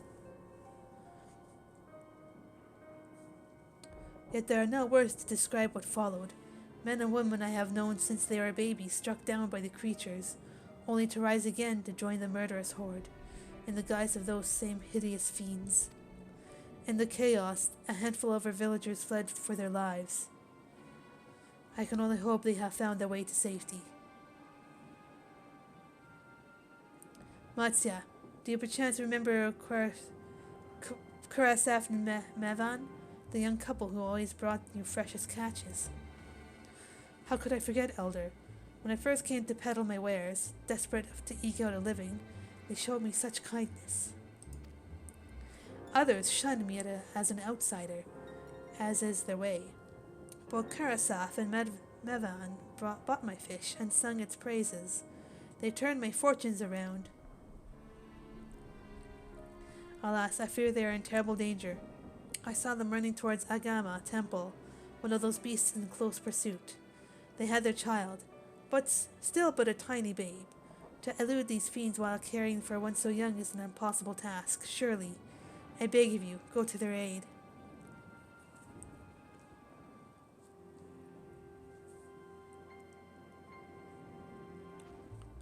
I want to help them, but I am a fisherman. I cannot face beasts on my own. Will you come with me? Hell yeah! Let's save a family. Oh, thank you. Agama Temple lies to the west of here. We must hurry.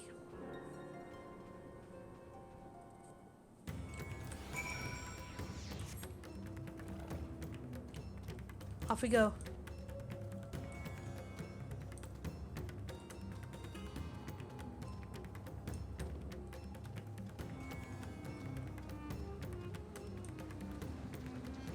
I'll do the Aether Current hunting later.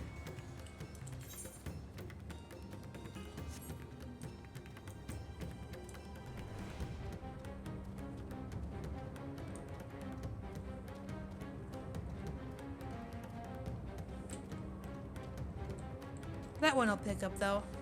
It is on the way.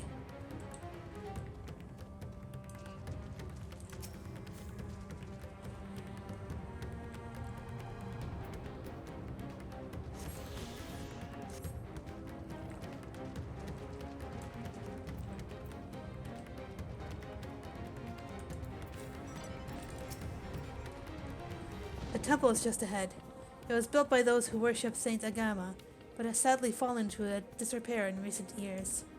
If my friends made it this far, no doubt they are hiding somewhere amidst the ruins. No, please stay back! Oh no! That was Karasaf! Oh no, this is not good. Wait here. Yes, I understand. The cry came from the ruins. We must hurry.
The man lies motionless on the ground, bearing a grievous wound.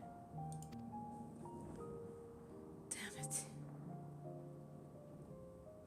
I'm sorry, Lily. I tried to stay behind, but I couldn't.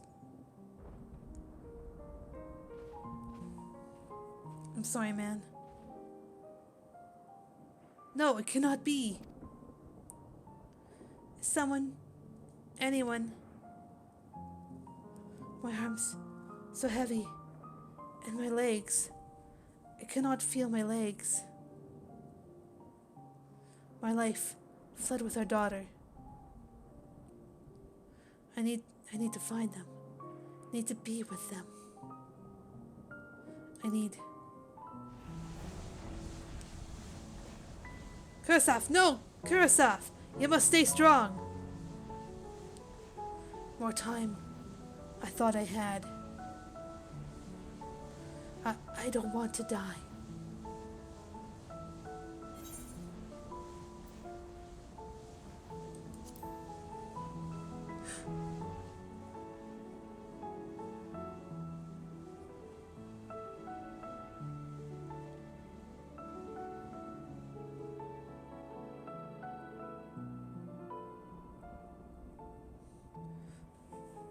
Thank you. Please, find them.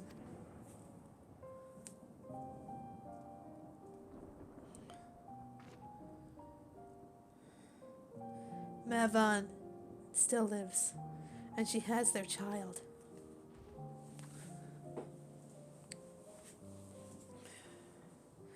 We must search the jungle between here and Palakistan. There's nowhere else she could have gone, I think. Oh, this sucks.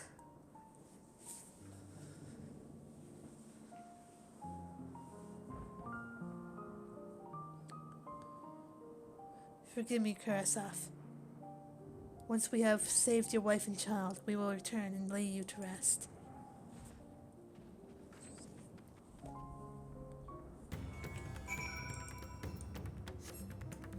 Hang on.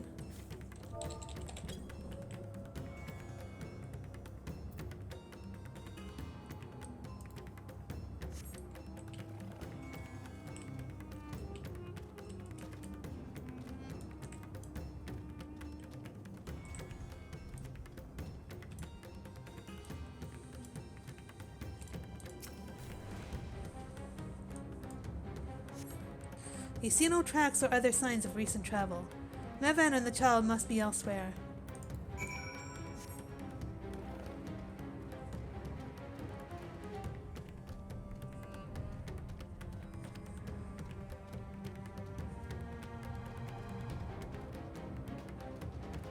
Ugh.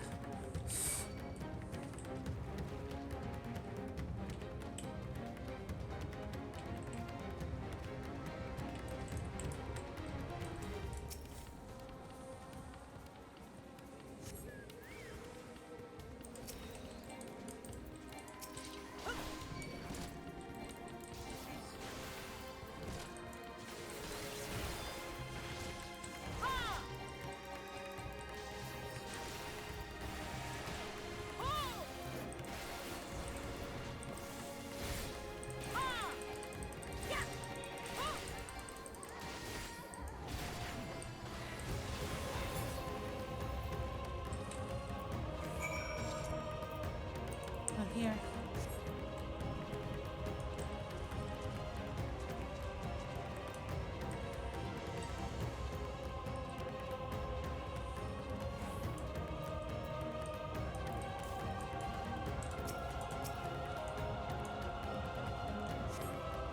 If Mavan and her daughter came through this area recently, we see no evidence of their passage.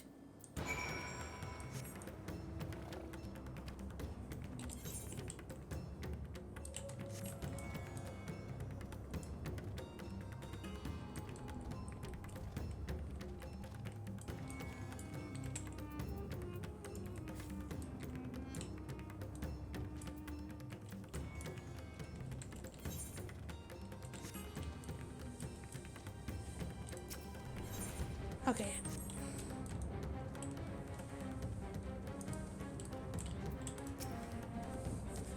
Do you see any sign of them?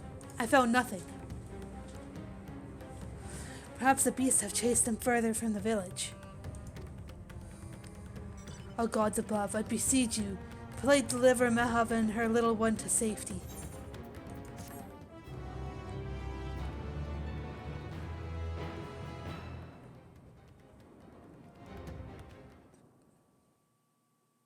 Meanwhile, in the skies above Thavnair,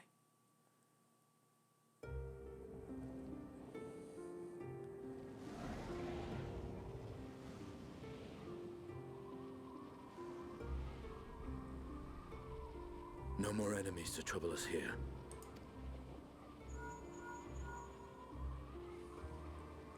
It's me. How fare you below?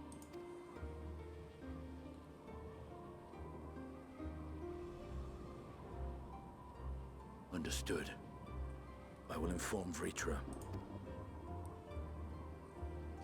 Chaos and panic sweep Raz Khan, and many more have succumbed to the transformations. Amidst the fray, Ahawan fell, protecting a grief-stricken father. Oh.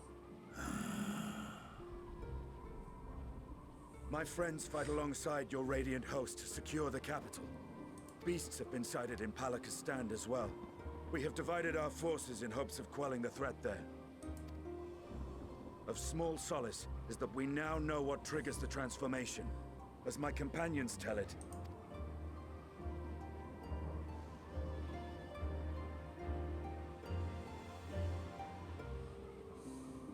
so it is the very fear and despair in their hearts which inflict this abhorrent punishment upon them.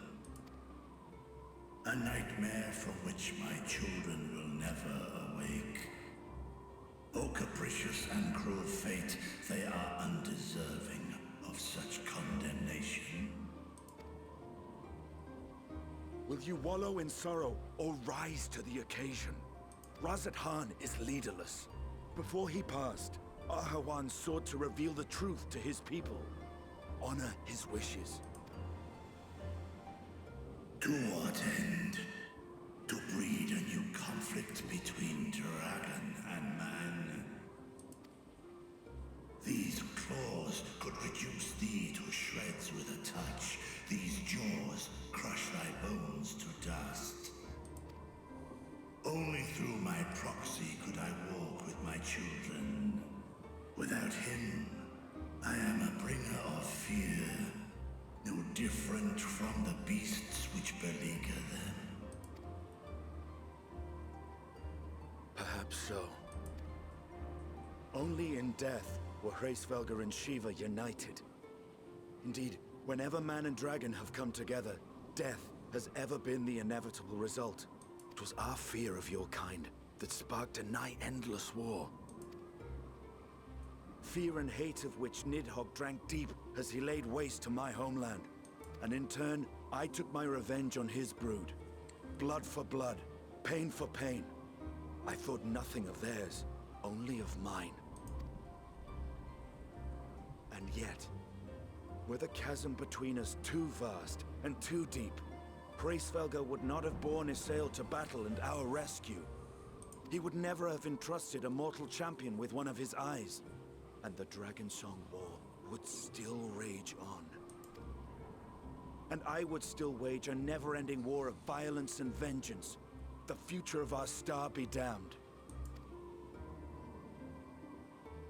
I cannot speak for Ahawan's greater goals. Yet I know that he served you, served your people, long and true. In this time of unprecedented crisis, he turned to you. You could do worse than to place your trust in him.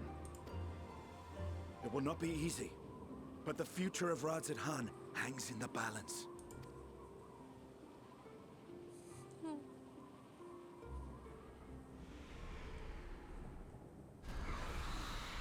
We have company.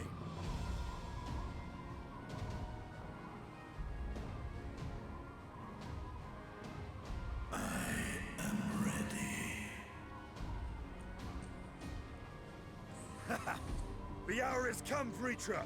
It's all or nothing!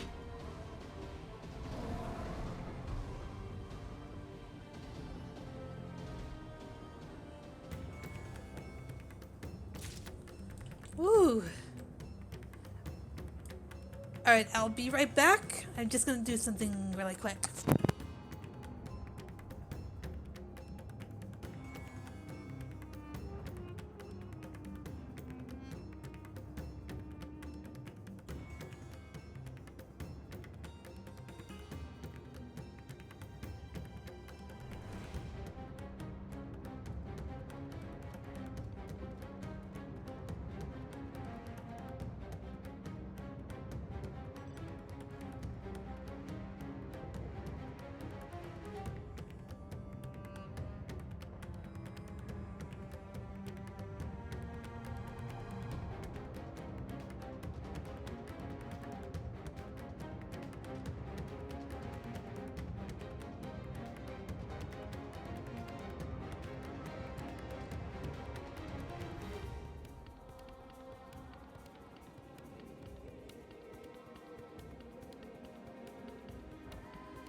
Alright, I'm back. Got some things done. Now it's time to continue. Who's around me? Just Matsuya? Okay.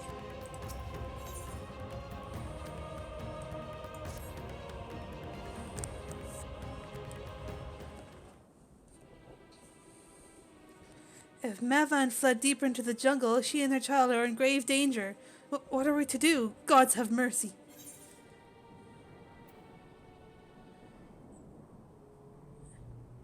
You must try to stay calm, Matsuya.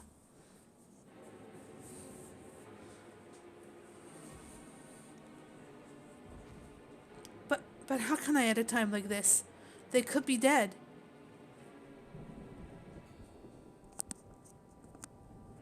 So, if I allow myself to be overcome by this fear, I too might become a beast? I am not sure I understand, but I will do my best. I've seen to the wounded. How did the two of you fare? Did you find your friends?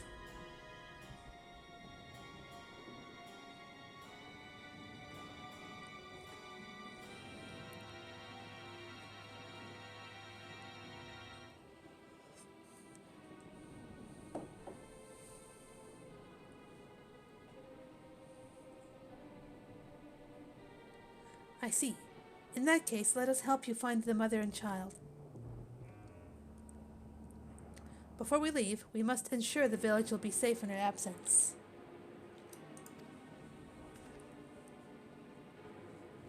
Alce and I will patrol the area and search for more beasts. Would you and Matsuya speak with Elder Yerovet? Please explain to him the situation and join us as soon as you are able. Indeed I will. We will save Mavan and her child. We can do that much for Kurasaf.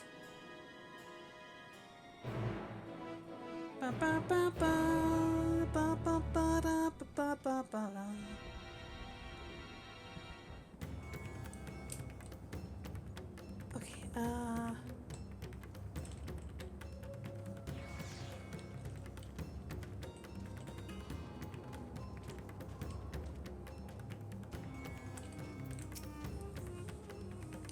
it will not be easy, but I will tell the elder about Kurasaf. I'm heartened to see you both safe, but what of the family? We found Kurasaf, but he... Say no more, I understand. We lost another of our dear friends. Kurasaf may be gone, but there is still hope for Mavan and their child. Please, find them, I beg of you. And if in your search you come across anyone else who escaped the slaughter, pray tell them what has happened. I'll do my best to keep the villagers safe, and their spirits high. Come, let us rejoin your friends at once.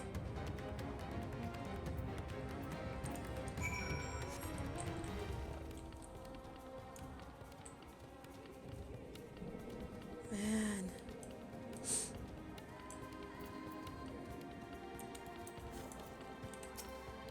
Where might Mahavan run off to? Think, Matsuya, think! We encountered no beasts during our patrol, thankfully. I'm pleased to report that the vicinity appears to be beast-free, no doubt thanks to your earlier efforts. And with that, let us resume our search for your friend and their child. Where shall we begin, Matsuya? If we follow Siroda south, we will arrive at Perusa, a temple. It is a sacred place where people go to commune with the divinities. It's possible that Mavan sought shelter there, and perhaps other villagers as well. Then it's settled. Matsuya, stay close to me, alright? You two, take the lead. Keep an eye out for beasts and anyone in need of help. Very well, we make for Perusa as quickly as we're able. With me.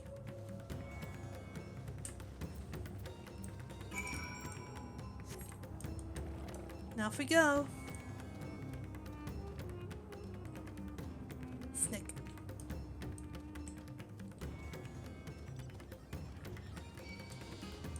Snick.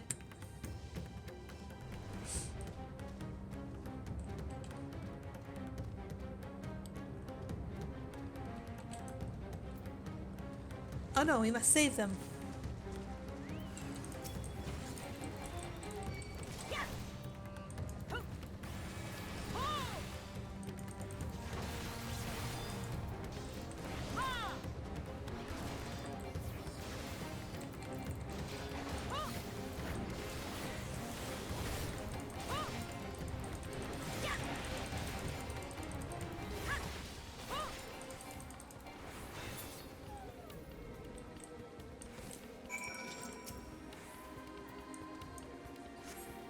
Thank you. I thought I was done for. Mevan? She is a friend of mine too, but I have not seen her. She must still be out there somewhere, trying to avoid the beasts. And with her child. Gods. Worry not for me. I can make my way back to the village on my own.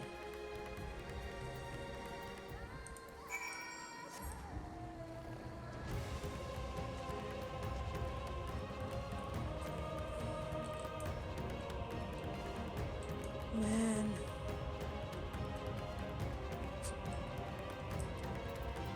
This expansion's intense. Lily, wait! Furiosa lies just up ahead, but something terrible has happened. The beasts have come, and many have already been killed. Aphrodite and Elsa have gone to do what they can, but there are so many. More than I could count. You must be ready.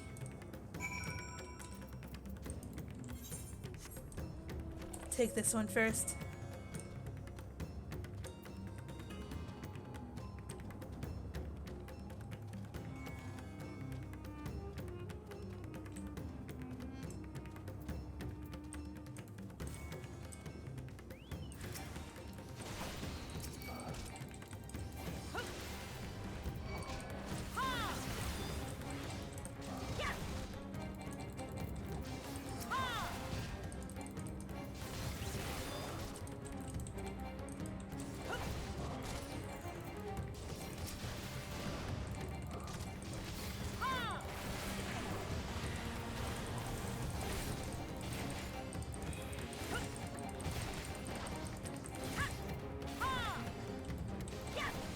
The music sets the mood, that is for certain.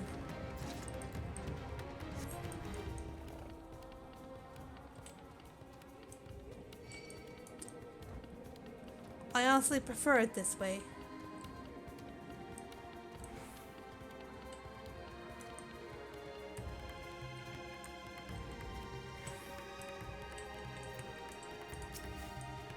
Stay strong. We'll keep you safe.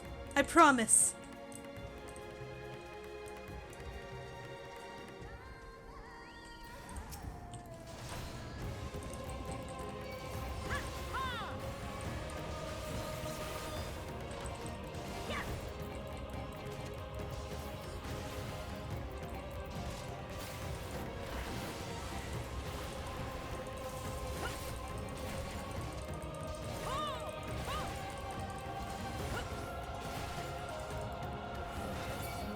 Confettier.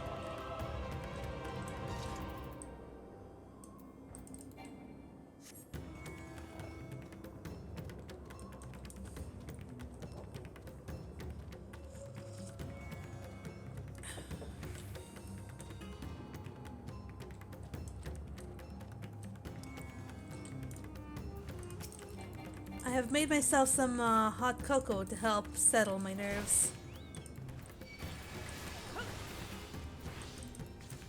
It's very soothing.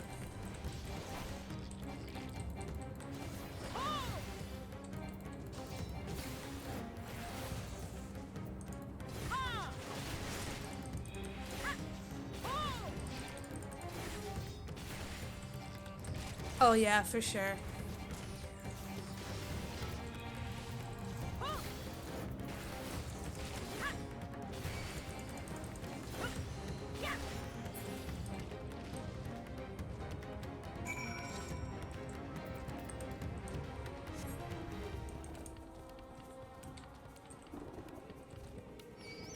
Damn it. I meant to avoid the big bird, but I actually aggroed the monkey instead. Dang. No matter. There you are. How fare the others?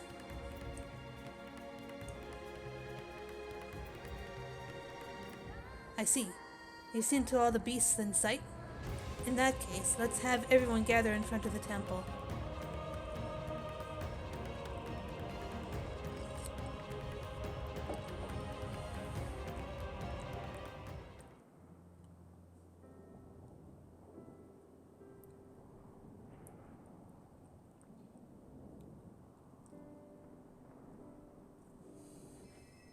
Courage, friend. The pain will pass. Has anyone seen Mevan?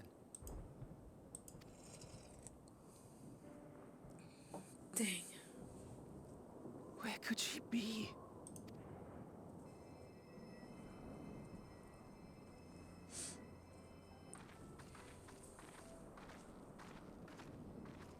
We've dealt with all the blasphemies, and made certain no villagers are still in hiding. Good work. We've otherwise tended to the wounded as best we can. What will become of us? Help is on the way, surely. We may have to abandon our homes now, but we will return someday. But where can we go? Is anywhere even safe? That I cannot say. Well, I can. Nowhere's safe. Run all you like, but there's no escaping these things. And even if I could, it's too late for my family.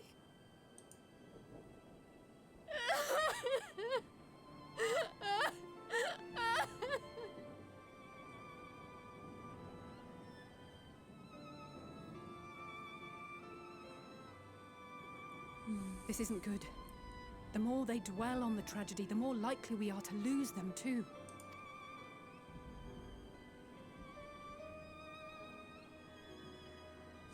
My friends, this is a place of worship. Should your heart quake with sadness, cast your mind to the heavens and remember. Remember the teachings of the old gods. Did they not implore us to stand fast when waves of sorrow break against our shores?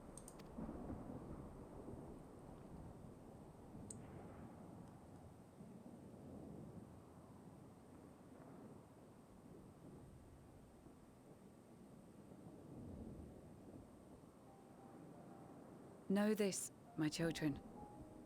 There is more ugliness than beauty in this world. To live is to suffer. To drink of calamity and drown in anguish. To toil and be tested, always and ever.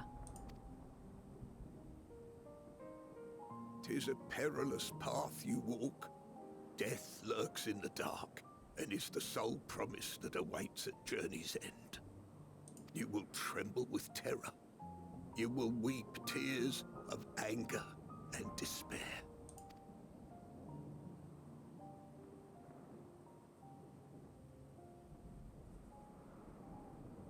But do not avert your eyes.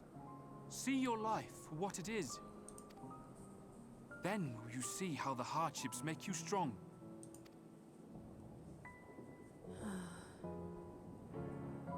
Every doubt reforged as scales for your armor. Every agony to temper your blade.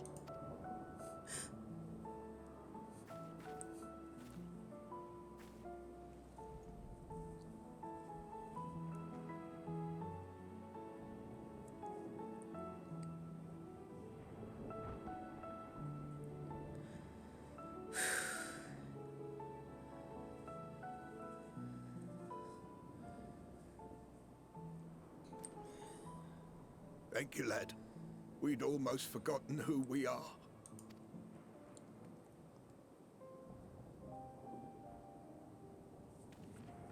My undying gratitude to you as well, my friends. You were searching for Mevon, no? We must return home. I pray you help the boy find his friend. Gladly. We dispatched what beasts we could, but the roads are still dangerous. Stay together and go in safety. They'll be okay.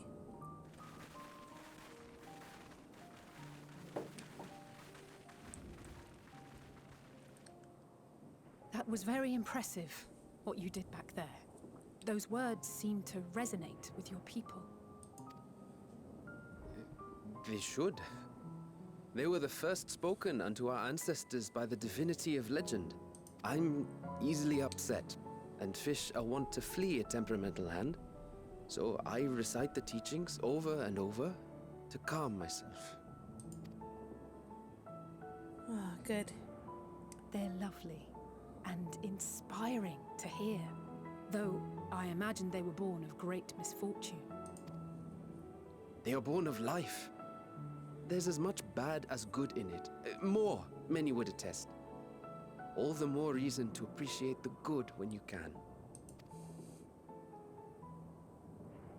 I won't argue with that. Ah.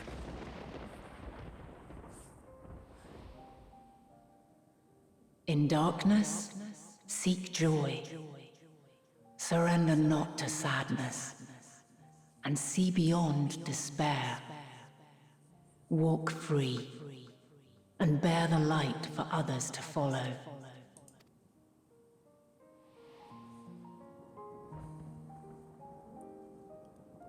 And with that, let us see if we can't find Mervyn.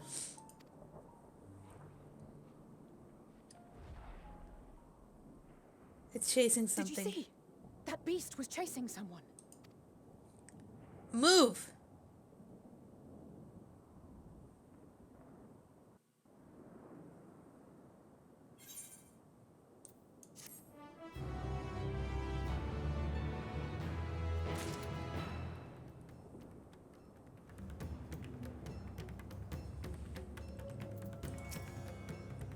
We must go after them at once. Well, what? Was that Mavan?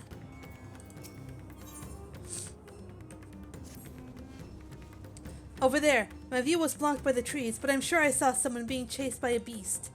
Lily, go with Matsia and search along the river. Alphonse and I will circle around from the south.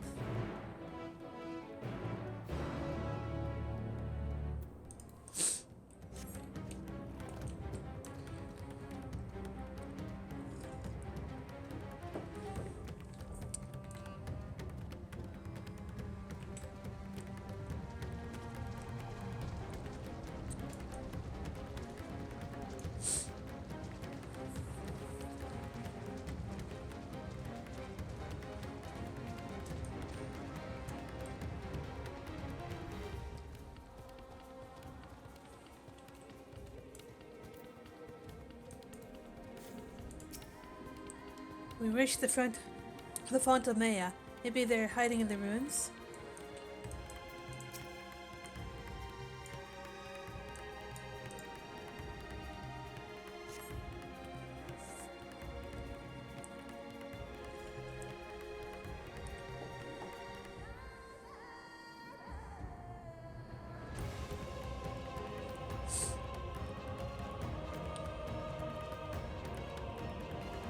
Oh shit.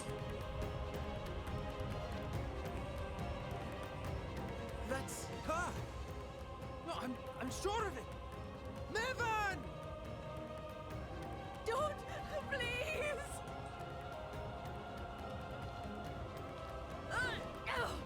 She's a fighter, alright. Oh, it's pissed.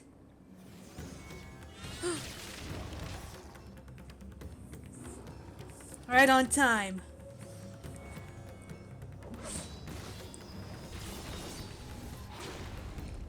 Alice!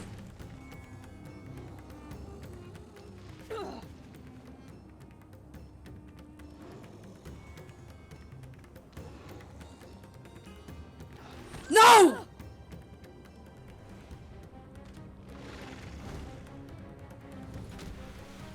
No! God have mercy! I'll get them! I weigh a lot with this armor, but I got them.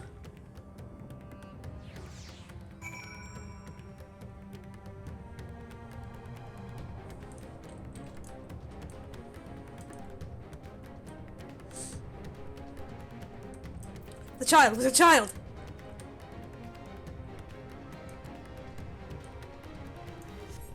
Mevan's lifeless body floats before you, battered and broken. Her death no doubt came swiftly. Her infant daughter, however, is nowhere to be seen. Shit! Shit!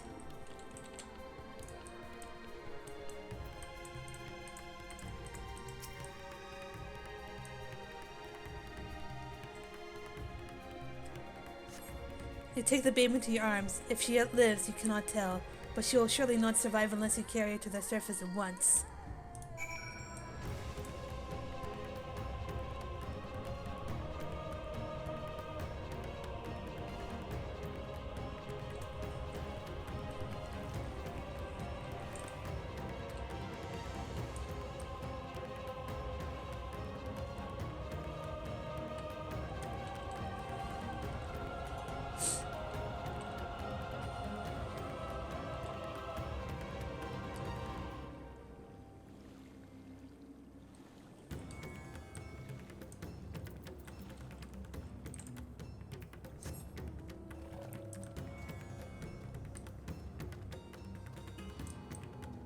Damn it.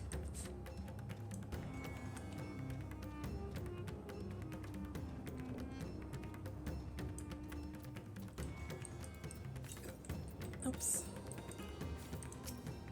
No, no, no, no. What do we do? What do we do?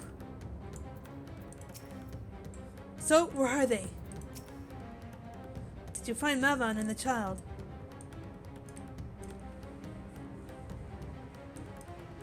Damn it all.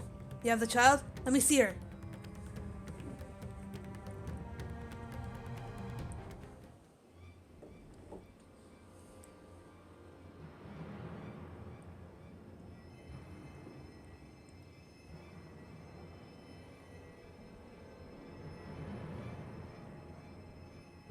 She's so cold, Elfino. The child is alert, and I see no wounds, and yet she grows weaker. My spells can do no more. What she needs is a change of clothes and a warm bed. We must hurry back.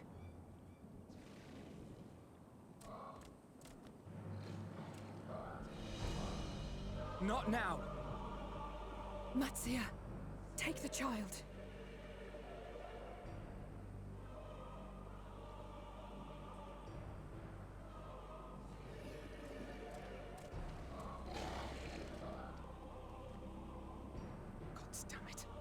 It appears we've made enough noise to be heard for miles around. More will be upon us ere long. We make our stand here. Mattia, can you take her back to the village? But the child, all by myself. You can't be serious. The beasts will follow you home unless we stop them here. And so we shall. Be strong, Matsia. Her life is in your hands. Right. I can do it. Attaboy, Matsia. I know you can. We'll keep them busy, Matsia. Go! Quickly!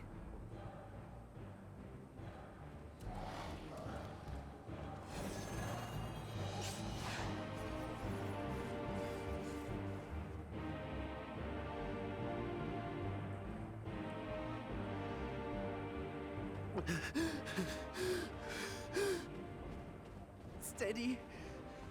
You know the way.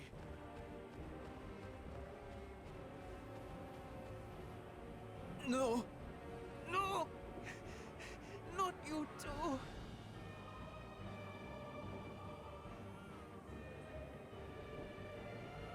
Not the child. Don't be afraid. Don't be afraid. To live is to suffer, to drink of calamity. It is a perilous path. Death lurks in the dark. Matsia! No! I'm not afraid! I'm not afraid! Ah! Do not avert your eyes. See your life for what it is. See how the hardships make you strong. Every doubt reforged.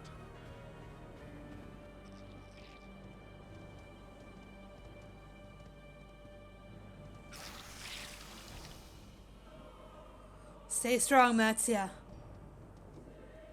Every agony.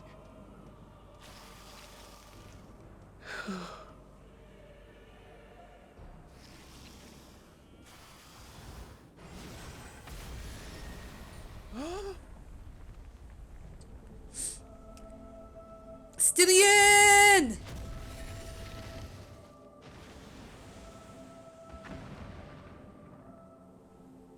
The divinity? Nay, but one who would deliver thee just the same.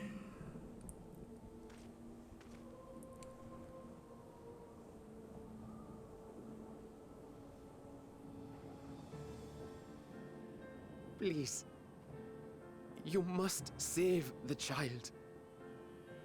She is all that remains of Mevan and Grasef. Please.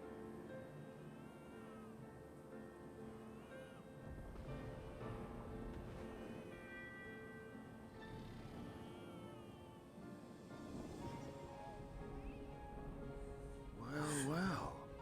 Seems the babe's taken a liking to you. You got this, Vitra. Thou art strong, little one. Let us convey thee to thy home.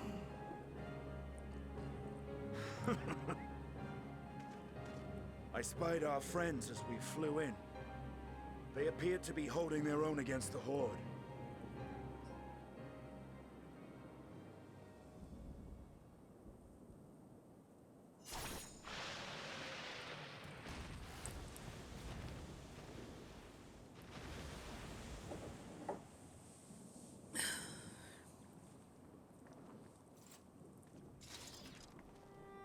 Right. That's the last of them. We should hurry and find Matsia. I had a feeling he'll be fine. Really? How can you be so sure? A fine battle it must have been. Shame I missed it. Estinian, it was you who came to Matia's aid. I was only along for the ride. Vritra was the one who saw the boy was in need. The two are headed back to the village. Where the worm will honor Ahiwan's wishes and finally reveal himself to his people. Perhaps so. Will you go and join them? I think we should. There's something I need to do first. Mervyn gave her life so that her child might live. She deserves better than to be left to drift alone. True. She deserves to be laid to rest beside her husband at least. Will you help me? Yeah, I will.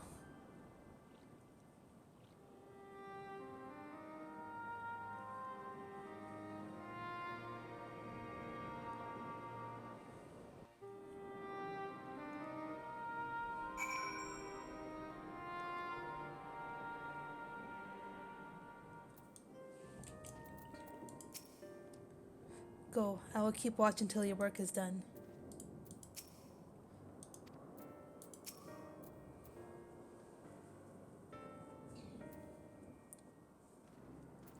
We have done what we can.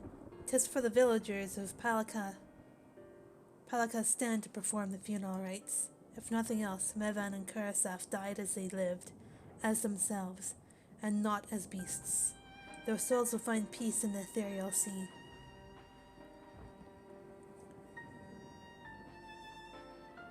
You did the second one?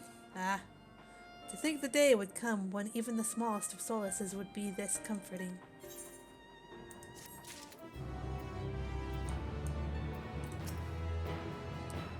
May their souls be reunited one day.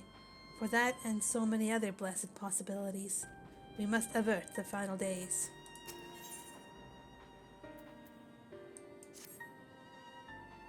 You are ready then? In that case, let's head to Palaka's stand. No doubt Vitra is awaiting us.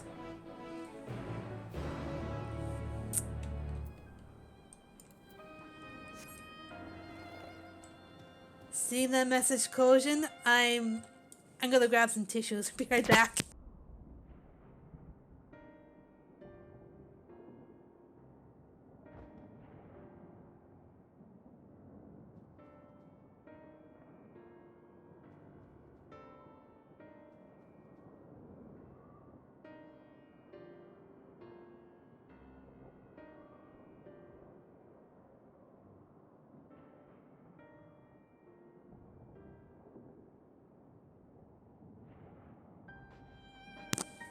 Yeah.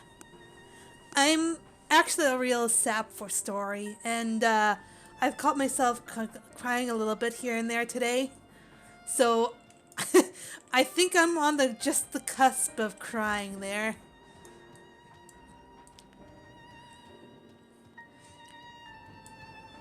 And when it comes to how they've been developing Vitra so far in this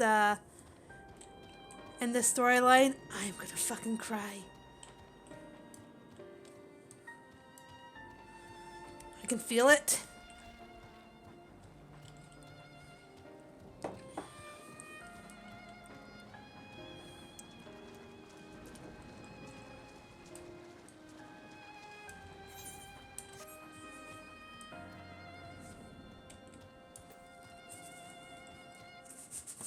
There he is.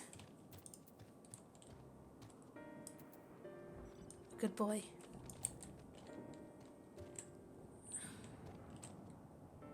Hang on, I just want to see what the villagers are talking about. First hordes of beasts, now a mighty worm. Our world grows stranger by the day.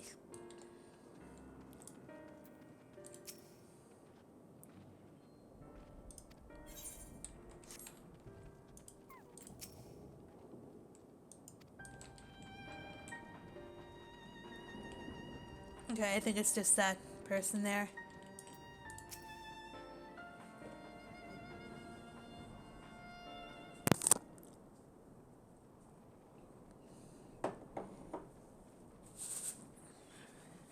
Tissues are at the ready. Rest easy, for all is well here. Young Matsia returned with the babe safe in his arms. Owing to a warm bed, the girl hath already begun to regain her strength. Less joyously received was word of the mother and father's fate, as well as that of their transformed neighbors. How many children of Thavnair must we lose to this calamity? Mothers and fathers, brothers and sisters, sons and daughters. Every death, another void that can never be filled. We who survive them must carry the weight of their memory, as we strive to regain a semblance of what we have lost. Karasaf and Mevan's babe is a child of Thavnair as well. I thank you for returning her to us safe.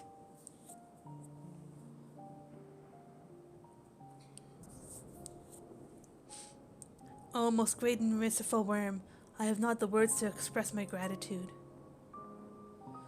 They say that were it not for you, brave Matsia and the child would have been lost to us forever. Long have I heard the rumors that a mighty dragon had forged a pact of friendship with the satrap, but never would I have expected such a kind and gentle soul. Truth in part, but not in whole.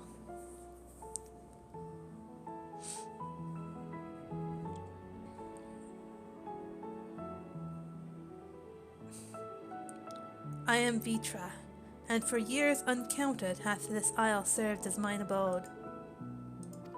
An isle I have ruled over as satrap, with Eowyn as my loyal servant. Am yours to be believed? You were the true satrap all along?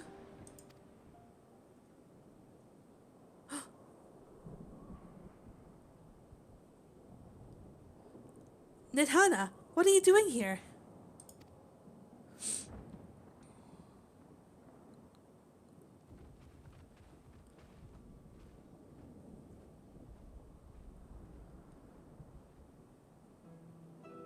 I heard from the Radiant that you had gone to help the people of Palaka's stand in their time of need.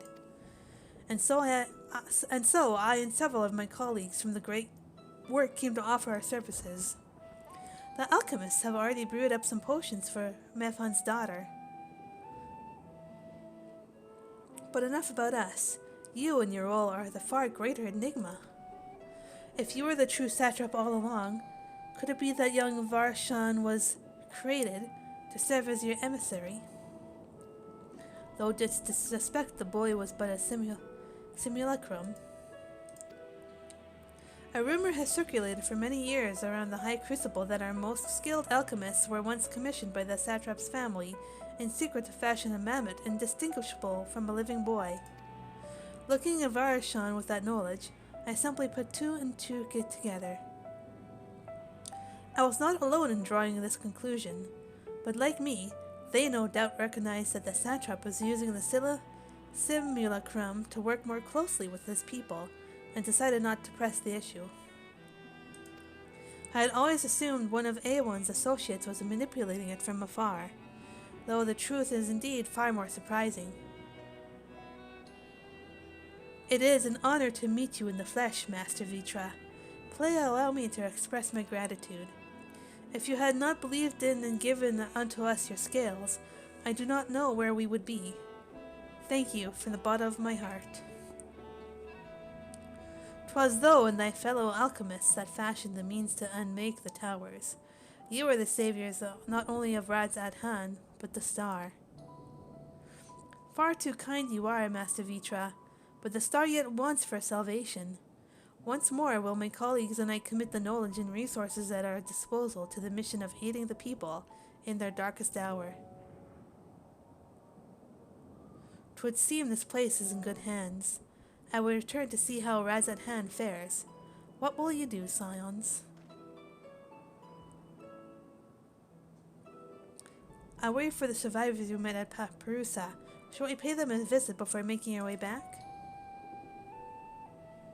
In that case, might I ask a favor? Nothing too burdensome, I promise. This way.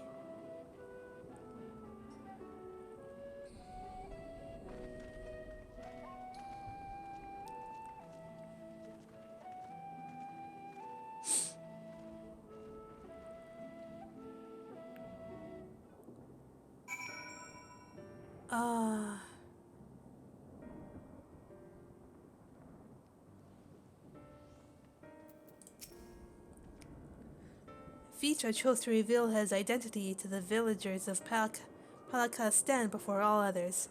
A wise choice, considering the warm reception. Heh, he even seemed a little relieved.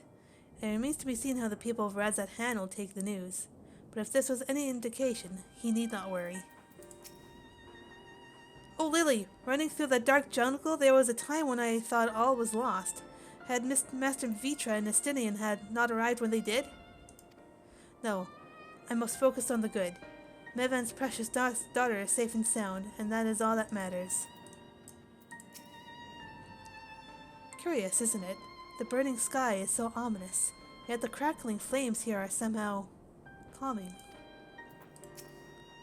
What a lovely aroma. I wonder what sort of spices those are. Needs to simmer just a bit longer, I'd say. In the meantime, I was hoping I might ask you a few questions. The red sky, these terrible beasts. What in the name of the sisters is happening here in Favnair?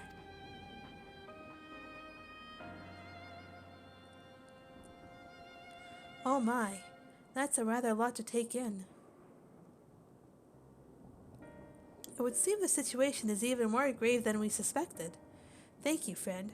My colleagues and I will use your knowledge to see if we can further our own research. And with that, here we are.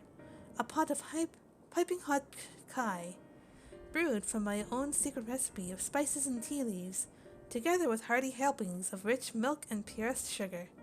I made enough for everyone in the village. Might it trouble you to deliver a few cups?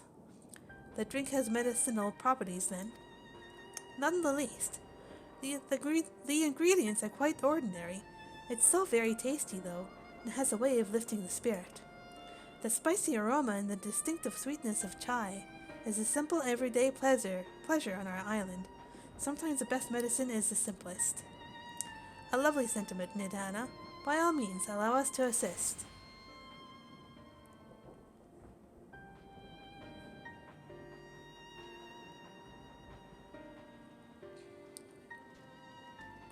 While you lot distribute the hot beverages, I'll do a sweep of for errant beasts to slay. A far less arduous task, no doubt. When you've finished, look for me at the wakeful Torana.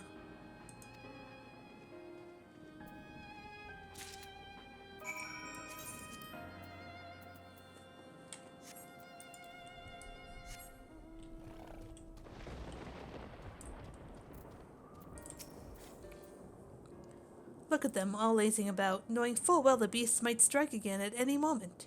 Do they not realize their lives are in danger? Well, I, for one, intend to survive. I'm too young to die. Yes, I'll leave this island behind if I must. But where would I go? Is anywhere safe these days?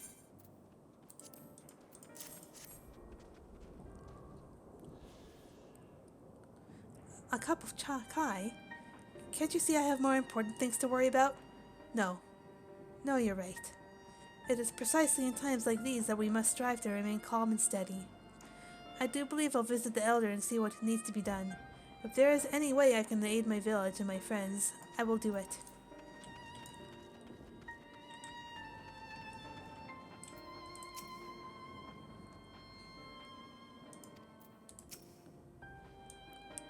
The aroma of that kai truly is irresistible. Do you suppose Nidhana would mind if I helped myself to a cup? Tea.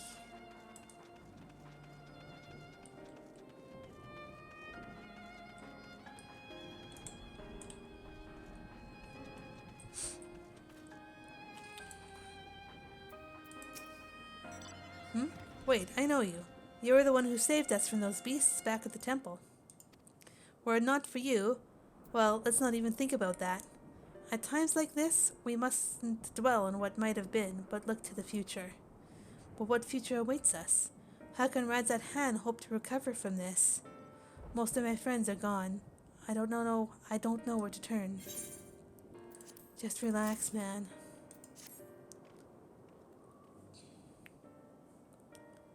Cup of chai? Well, if you insist. That aroma has a way of clearing the mind. Come to think of it, we've faced our fair share of trials in the past as well. And no matter how hard the times, we've always come together as a people united. One day at a time. One step at a time. For that is all any of us can do. Yes. Back to work. Once I finish this cup. Thank you. Yeah. Maybe in this building?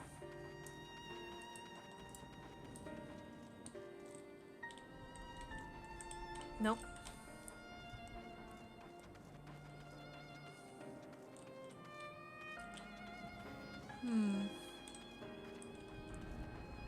Over here? Oh, I see them.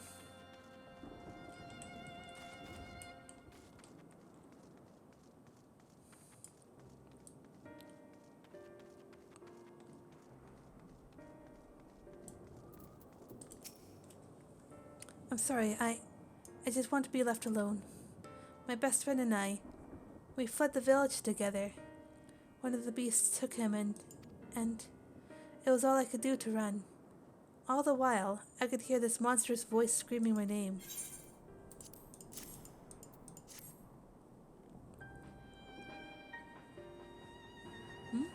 This is for me?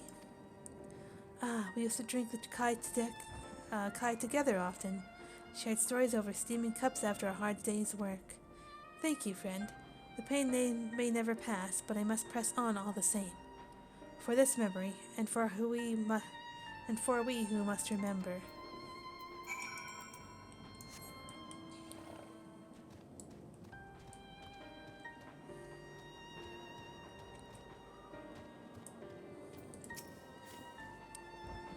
Thank you for delivering the kai, Lily. Did it help to lift the villagers' spirits? That is heartening to hear indeed. The final days show no sign of abating, but that is all the more reason that we must try to keep our composure. Our lives have been forever changed. The people we have lost will never return to us. These tragedies will long weigh on our hearts. But we have the capacity to live with our suffering, to carry the agony till we too join the fallen in death. It is not a surrender, but a recognition. For it is only in acceptance that we find the strength to move forward.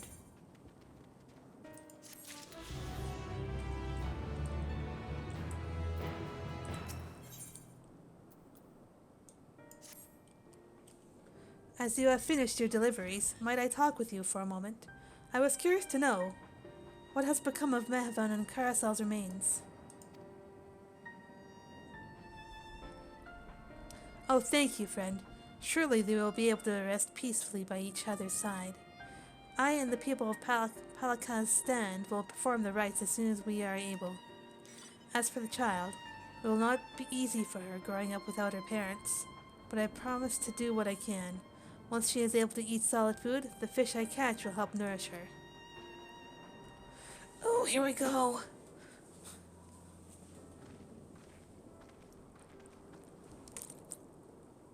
Well, we finished delivering the Kai. I do believe everyone has a piping hot cup. I could almost believe there was a magic at work, how their tension fades with every sip. Let us pray that Palaka's stand has seen the last of those transformations, at least for now. They are still at risk, as every village in Thavnair. Like as not. Still, I trust we can leave this place in the care of our friends from the Radiant and the High Crucible. Shall we return to Razat-Han? By all means, do not let us keep you further. There are still many who have need of your wisdom and strength to deliver them from this terrible calamity. And I will do what I can as well. I'll bring rations and supplies from Akiali. We have plenty to spare. So let us find Estinian and be on our way. Where did he wander off to again? The wakeful Taruna? Near the bridge to Razat-Han, as I recall. Very well then. Ba ba ba ba. Ba da ba ba ba da ba ba da.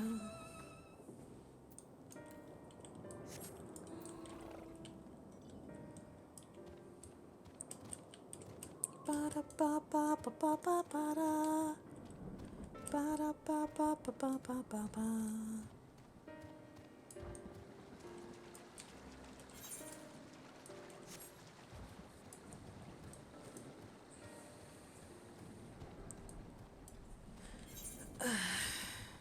Up here.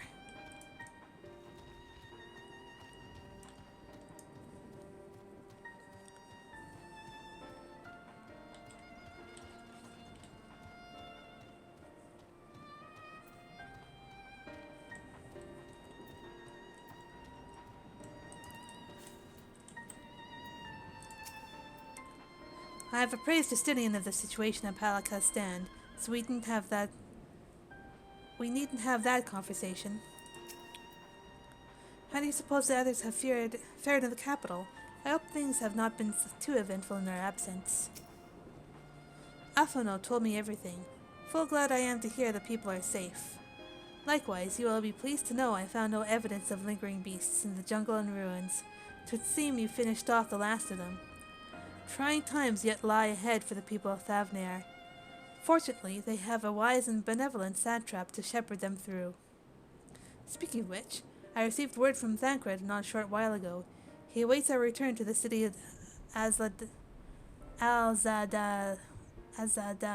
path. Come. Azadal, I believe. Pronunciation! Might as well ride.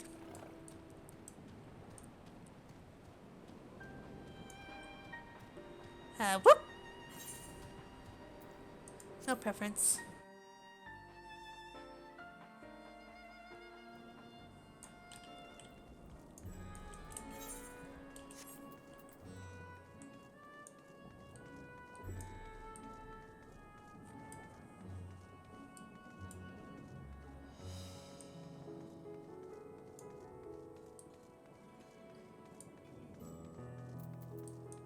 That's some nice music. Did I get this thing? Yep.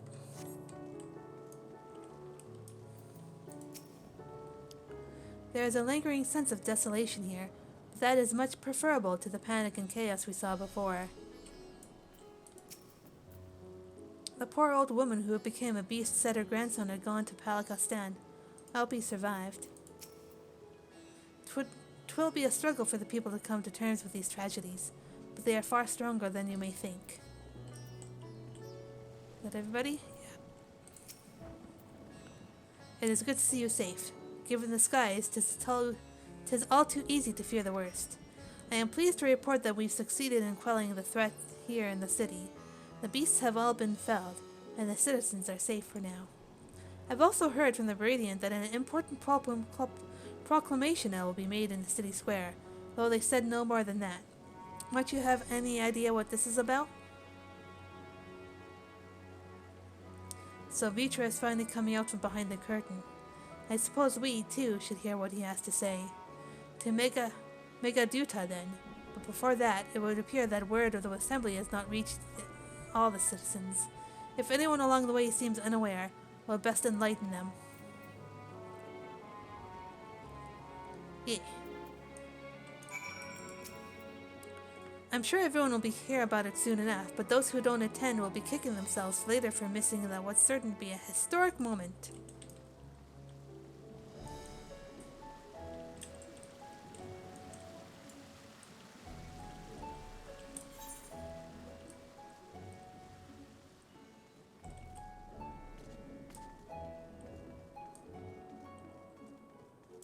Can I get this yet?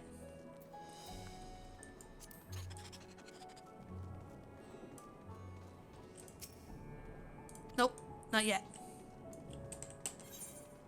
Not yet.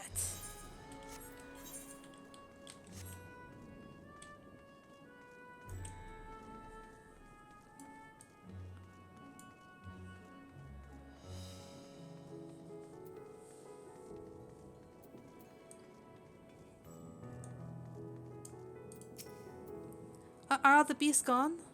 I've been hiding, and I'm too scared to go out and look. Oh, that's a relief. I thought one of those beasts was going to eat me. I wonder where Varshan is. He's the slowest runner. I hope he got away. He could be with the other people from the palace. Maybe I'll see him in the square.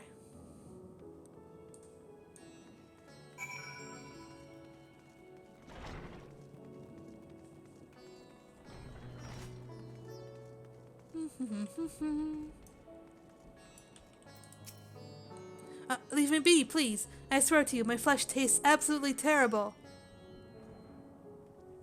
Oh gods, what are you doing, scaring me like that?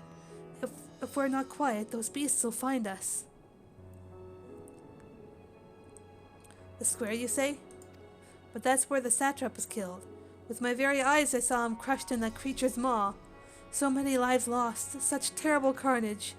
And you say there is someone else who would lead Razathan in his stead? Whoever they are, if they say anything to still the memory of our beloved satrap, I'll make them regret it.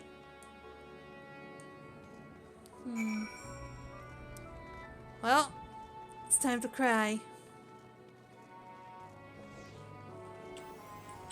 Oh boy.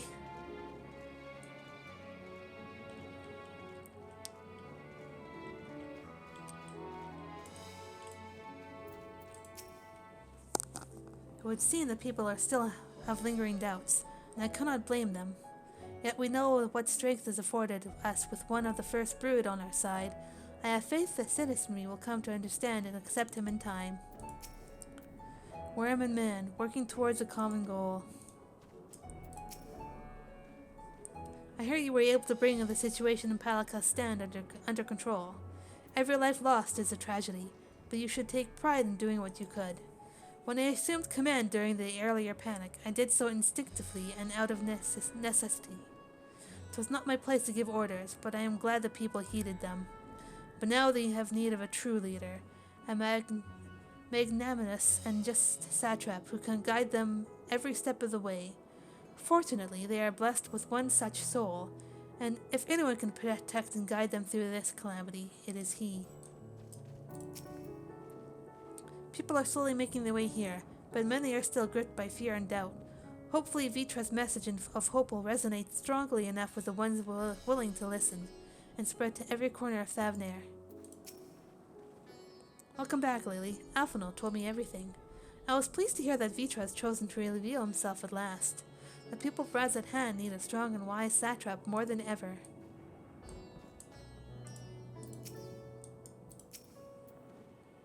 Finished rounding up the stragglers? The proclamation will begin shortly. Let's wait here, lest we miss something important.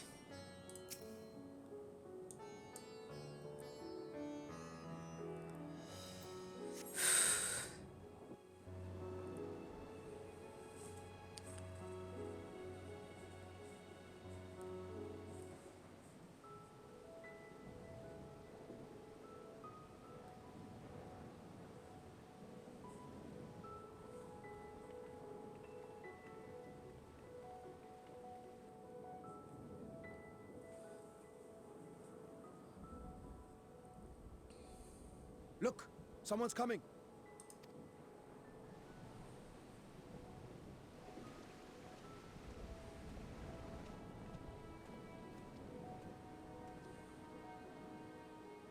People of Razathan, it warms my heart to see so many brave, resilient souls before me. Today, I would share with you a great revelation. But before I do, I must make a humble request. Do not be alarmed, nor avert your eyes. See the one I unveil for who he is, and know that he means you no harm.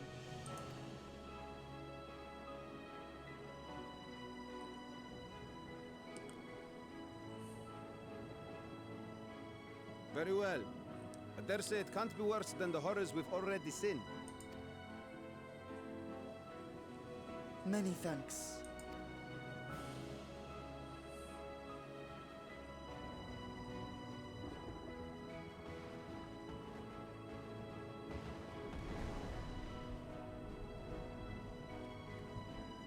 A dragon!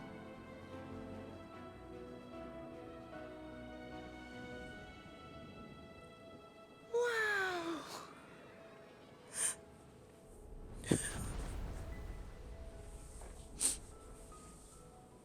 People of Radzathan, I am Vritra, and for years uncounted hath this isle served as mine abode.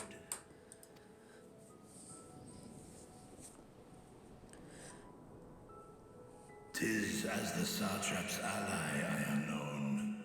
Today, I would reveal the truth unto you.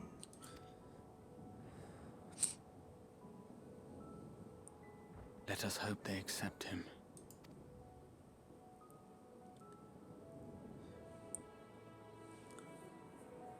Me too.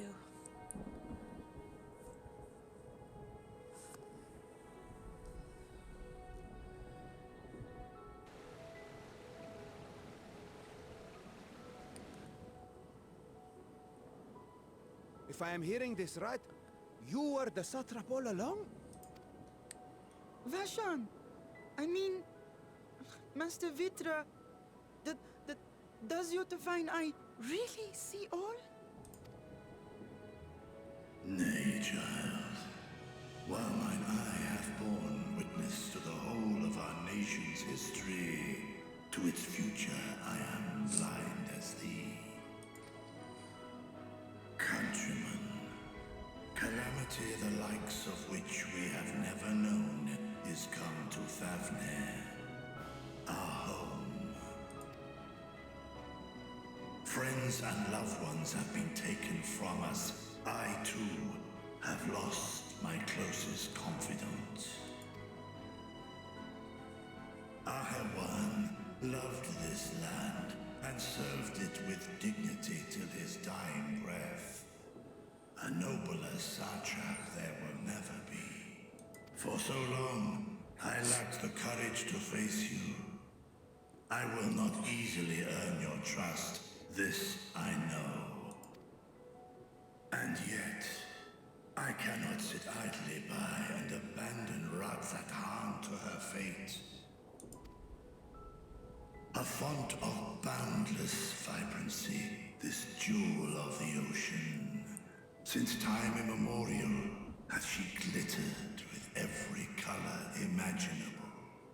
To this dragon, slumbering in his dark lair, 'twas a mesmerizing sight, and one that brought no end of joy to my heart.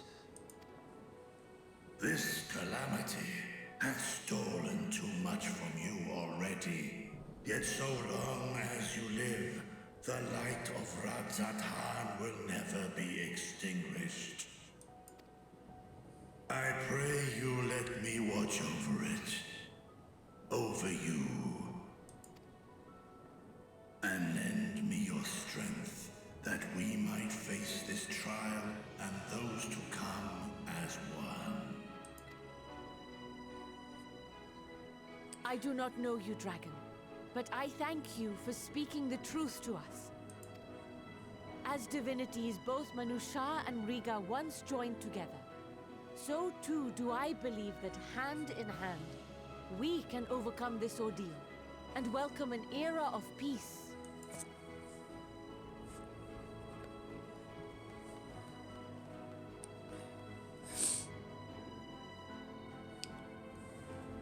A sight that would have surely brought a smile to Azael's face.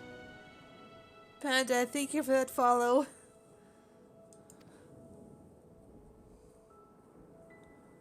Indeed.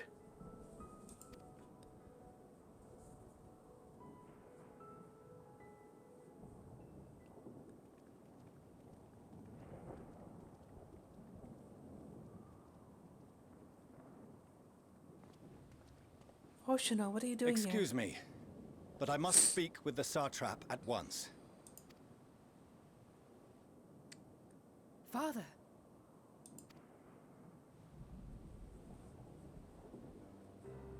You have suffered dearly of late, yet you must endeavor to look beyond these losses to the future you yet have. On behalf of the Forum of Sharlayan, I come with a proposal by which you, the people of Radzat-Han, might be saved. I say again, I must speak with your Satrap. I beseech you, take me to him with all possible haste. I am Satrap here. Speak thy proposal. All present shall hear and judge.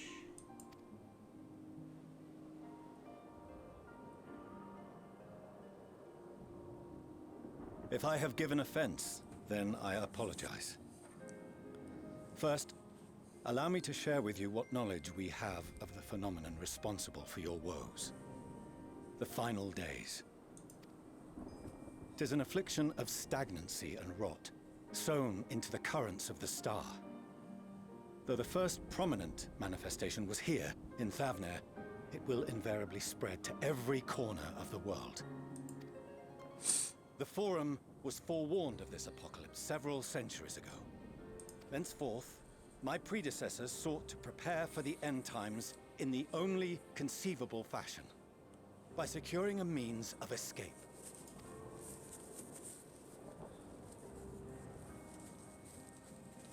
Escape the star? What madness is this? 'Tis by no means madness. With the coming of the 7th Umbral Calamity, the true nature of the Red Moon, Dalamud, was revealed. That it was an artificial construct of ancient Alag. But what of the Silver Moon? This celestial satellite is yet another technological marvel fashioned and maintained by ancient allies. A ship that will sail the heavens and deliver our people from destruction. And by our people, I speak not only of Sharlayan. We mean to save every man, woman, and child it is within our power to save. Including you, our dear friends of Radzat-Han. Recent events necessitate adjustments be made, and quickly, but we can and will escort you safely to the moon.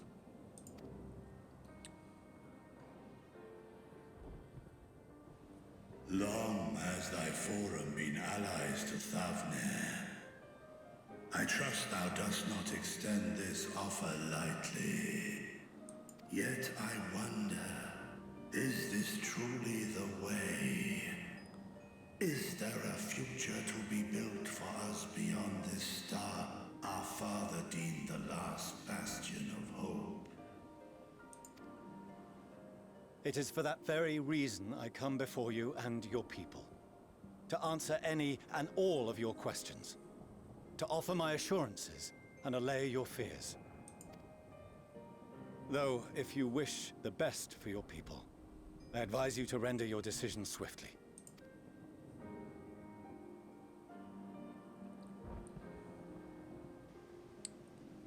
Show our friends to Megaduta. They are to be received as honored guests.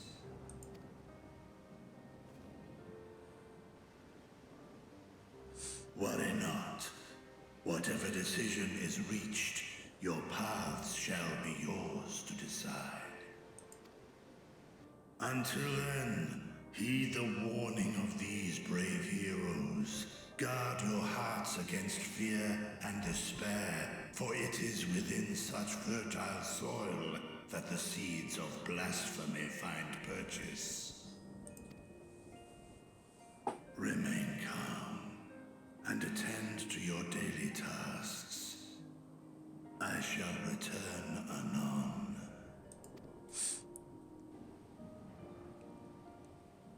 We'll do as you say, Master Vitra.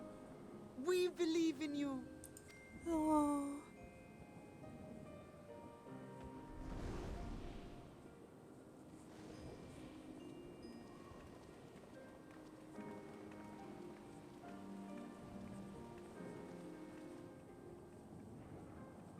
That went well. Trouble? Oh, you're still here. What a relief. Nidana, what's the matter? Has something happened at Palaka's stand? Oh, no, not that I know of. I just hope to hear your thoughts on a theory of mine. All who undergo the transformation are drained of their ether, yes? What is it then that gives these beasts the strength to carry on as they do? Logically, they must be drawing upon an alternate form of vital energy. That put me in mind of our earlier conversation, when I tried to explain the essence which many confuse with ether. Akasha. Yes, I remember. The unseen gift bestowed from on high. An energy influenced solely by emotion. Oh. Yes, yes. In this instance, negative ones set Akasha into motion, thereby infusing the beasts with vitality. I posit this as the mechanism by which the beasts are born and sustained. Heightened emotions fuels them. Ah, do you still have that flower? Mm-hmm. Oh!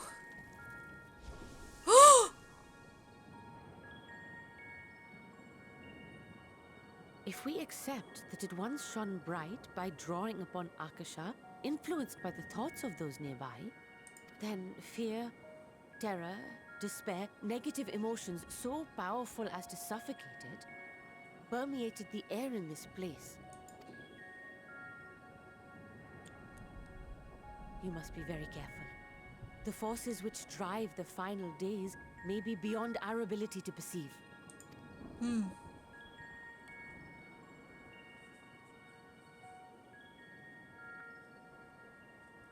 Sorry, I didn't mean to scare you like that. At any rate, I will continue my research into Akasha. Do temper your expectations, however. There are sadly few detailed studies upon which I may draw. Formulating a new theory as you have is itself no small feat.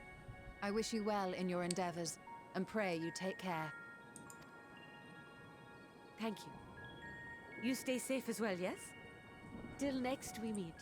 And we will meet again.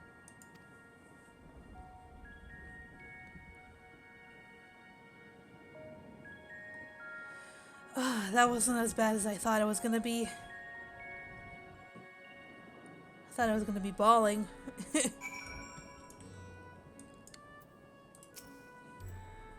Their solution sits ill with me, but if life has taught me anything, it's that there is little to be gained from arguing as Charlians.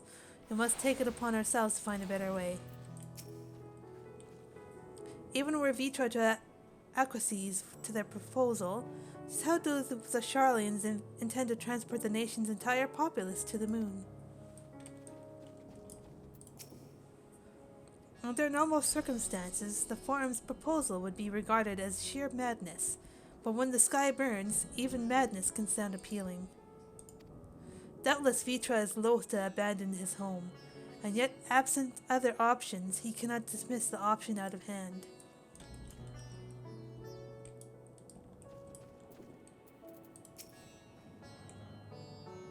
We have no better, safer course of action to offer them than fleeing of the moon. I know this, and yet Vitra and his people love their home. There must be something we can do.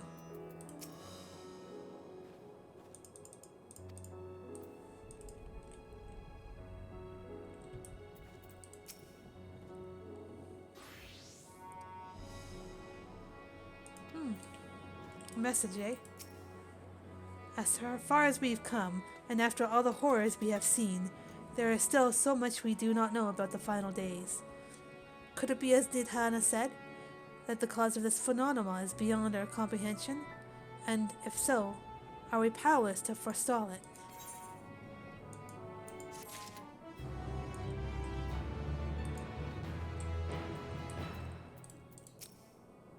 Remember what my father in the forum say, giving up and abandoning this place cannot be our only recourse.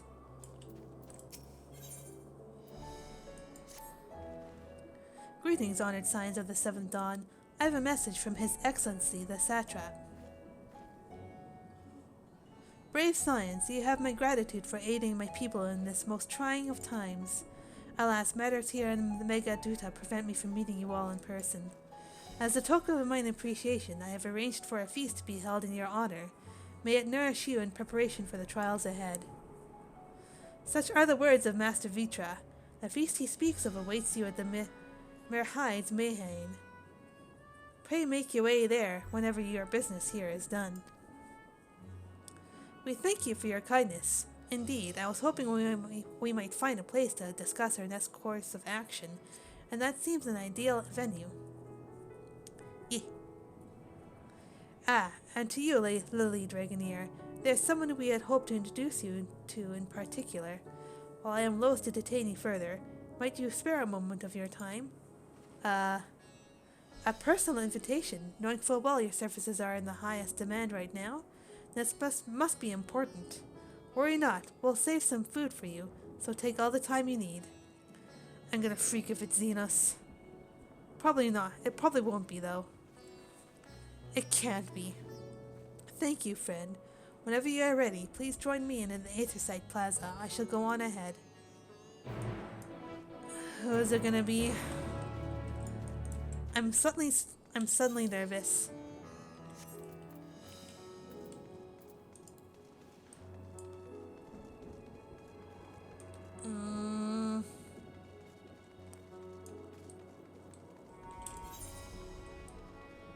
I'll go this way.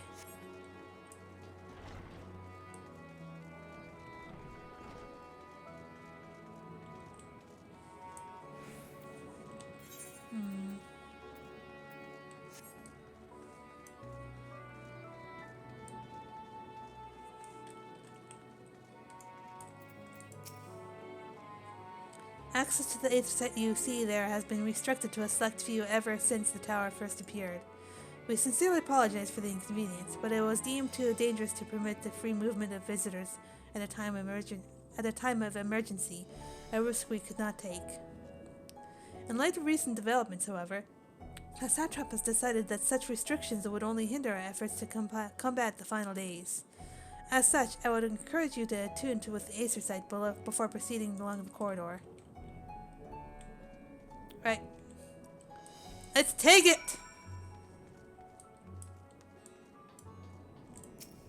Tap! Tappy tap, tappy tap. Wow, look at all these people. Okay. Okay.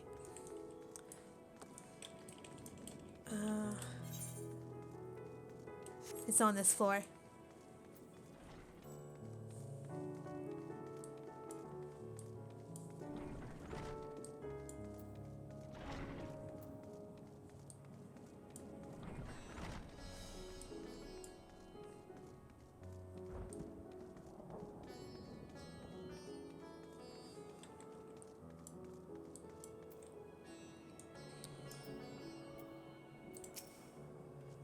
Ah, you must be wondering what this place is. You stand in the hall of the Radiant Host, from where our leadership oversees all of Razat Han's military operations. Sondrap, our destination, lies just ahead. Who am I supposed to be meeting?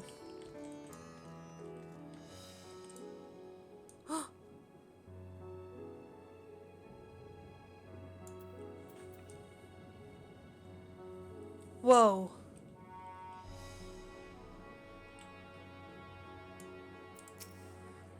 Oh, sorry, Oh, Lily Dragoneer. Ishgard remembers. Let there be no doubt. The Fury savors us this day, and we may stand in the presence of a true hero. Ah, so you're the one I've heard so much about.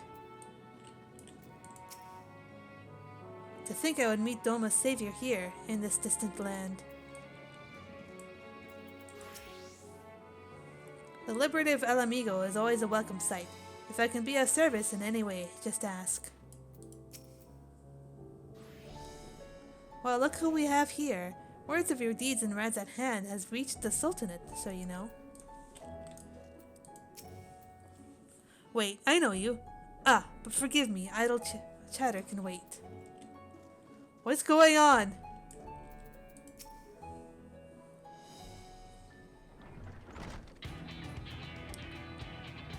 Welcome to Sundrop.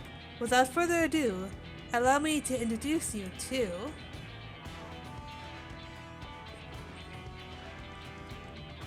Oh, so you're the famous Lily Dragoneer, eh? I knew it the moment you stepped through the door. You have the look of one who's walked through hell. Shirabat, please. You're speaking to the satrap's honored guest and the savior of our people. Can you not show a modicum of respect? What disrespect is there in paying a fellow warrior a compliment? We're all friends here, or will be soon enough. More formally, then, for the benefit of my countrymen, it is a pleasure to have you with us, O great champion of Eorzea, scientist of dawn, warrior of light, an all-around good egg, I'm sure. Egg!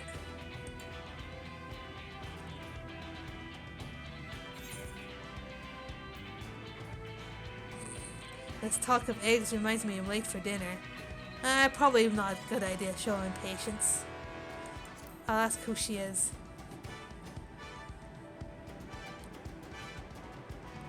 A fool with too many scars and knees that ache in the winter. The name's Shirabat, and I attend to business here. As for what sort of business, how can I put it? Rise at Hand welcomes delegates from other lands to oversee trade and diplomatic dealings. Then there are military matters to discuss, which is why all these officers are stationed here in Sundrop. I imagine you're more than familiar with each of the nations they represent, yes? We've got representatives from Doma, Ul'dah, and El Amigo.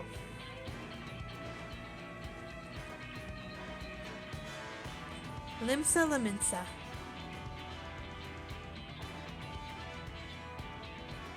Gridania. And last, but never let it be said least, Ishgard. They're the eyes, ears, and mouths that bridge the distance between the Rads at Hand and their respective homelands. We've used this brief respite to share the details of our plight with our overseas counterparts. And wouldn't you know it, all of their leaders requested a few words from you, specifically. You're a woman in high demand, eh? And so, would you mind regaling us with your own account? Indulge us before you indulge yourself. I'm hungry, though.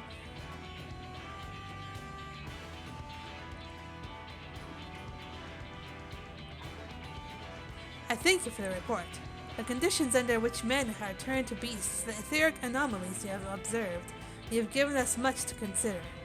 It is concerning that the first transformation apparently occurred before the skies turned red. It is contrary to what one would expect. Thankfully, the information you conveyed to Lucia upon your return from the moon has already proved invaluable.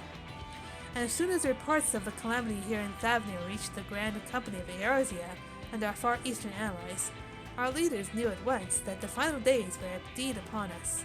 They began taking steps to assess the extent of the phenomena's spread. Our agents were able to confirm that, for the time being, the skies burn only over the Bounty, including this island in Corvus. Alas, that is of little comfort. Aye, all throughout Allied lands there have been reports of people transforming into hideous beasts. From what little we have learned, these incidents are similar in nature to that involving the merchant Kelzal. As was the case here, The victims underwent the change prior to the heavens being set ablaze. And so, while the burning skies have yet to manifest beyond the bounty, the transformations do not appear to be subject to any similar restriction. If anyone's anywhere overcome by despair can turn, then nowhere is safe. That's about the size of it. Speaking of which, we ought to give these creatures a name, don't you think? Here in Razat An, we've taken to calling the first to change, which tend to be the biggest, blasphemies. As fitting a name as any, to ensure clarity in future communications, we shall urge your comrades to adopt this terminology. Our leaders have taken measures to deal with the threat, to the best of our abilities.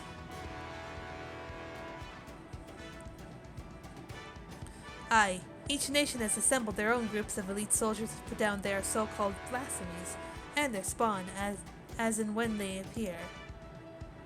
At the same time, they are doing all in their power to put people's minds at ease, and prevent panic and fear from spreading.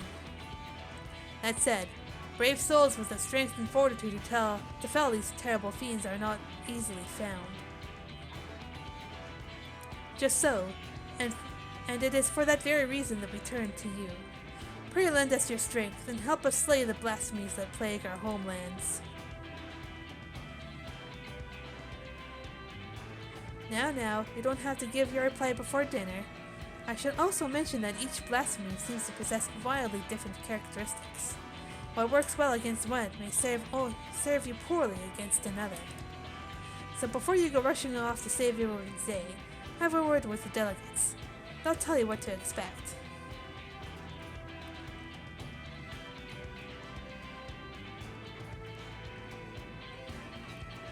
And with that, I do believe our friend here has a feast to attend. Spare a thought for us while you're tucking into all that fine cuisine, eh? Roll quests! Nice.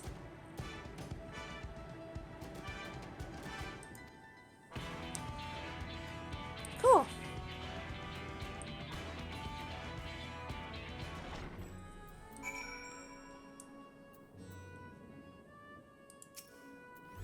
Pray forgive Shira about her rudeness. She can be a bit boisterous at times, but it is simply her nature. Anyway, my apologies for keeping you from your hard-earned rest. Will you be rejoining your companions, yes? Do you know the way to the Mayhain? I know it from the back of my hand. Glad to hear you're becoming familiar with your fair city. You'll be pleased to hear that all drinks are on the house, so order whatever suits your fancy. And with that, I must return to my post. On behalf of all the Radiant host, I thank you and your friends once more for lending your strength and courage to Razat Han in our time of need.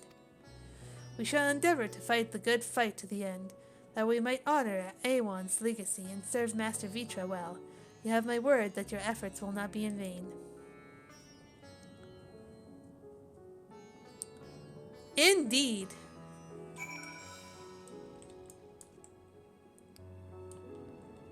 I'll do that later. Yes, New, I understand clearly.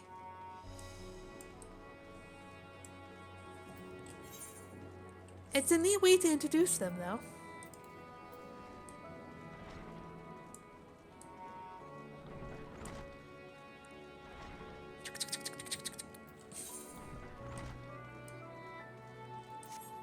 Around the corner.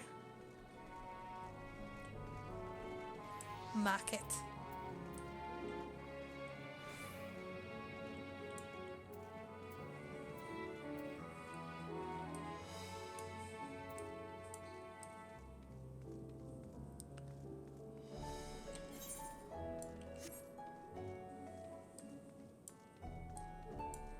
Ba ba ba ba ba.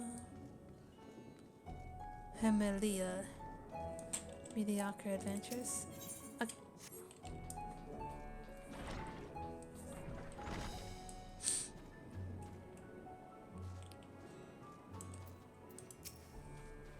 Welcome. When the satrap asked us to entertain a party of honored guests, I was wondering whom it might be. This is a lovely surprise, to say the least. By the way, I heard all about Kalzal from your friend Grahatia. I understand there was nothing that could be done, but I was heartened to hear he meant us no harm. I cannot thank you enough for dispatching the beasts. As the smallest token of our thanks, your food and drink tonight are me Bear Hide's treat. Speaking of which, what shall I start you off with? Water, just water.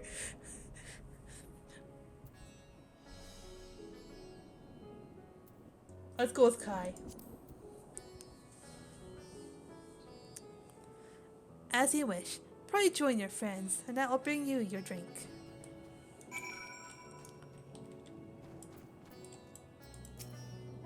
How was your meeting with Radiant? I would love to hear more. Thancred. The threat here has been quelled, but our job's only just begun. I know I must eat to regain my strength, but between you and me, I don't have much of an appetite. Forgive me for not waiting to make a toast. My throat was utterly parched. I'm overdue for a good meal. That's everyone? Yeah. Welcome back. Whatever did the Radiant want with you, pray tell? Our allies have sent military delegates? That's news to me. Mind sharing the details?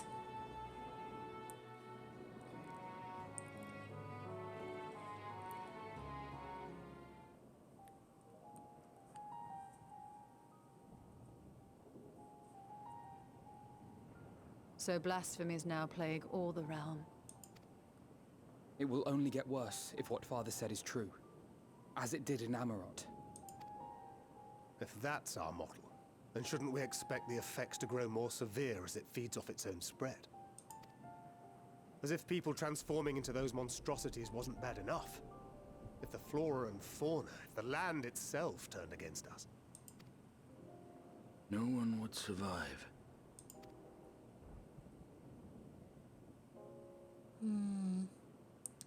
This is grim indeed. Ah, my Kai. Here's your order, friend.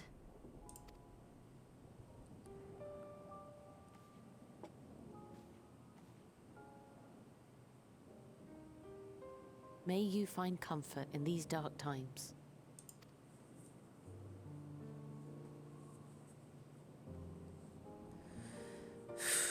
Where do we go from here?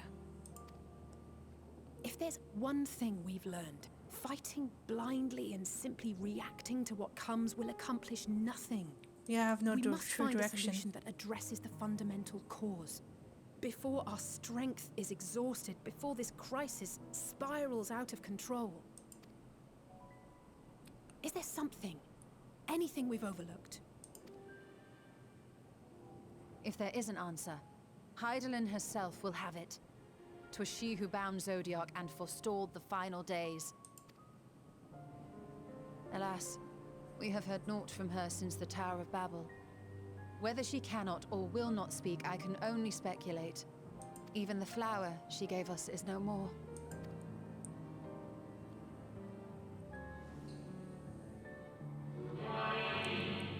Help us.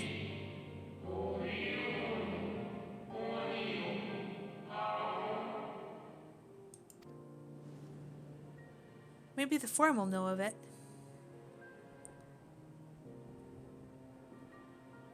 So advised the Watcher. What could be the significance of that name? It is entirely unfamiliar to me. To me as well. It meant something to the ancients, though. In our time. Most surely. Yet I do not recall a single mention of it in the records of Anida. Another dead end. And quite literally.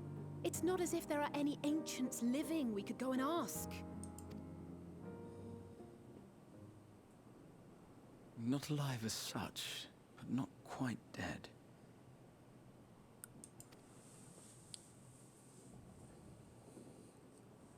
Uh-huh.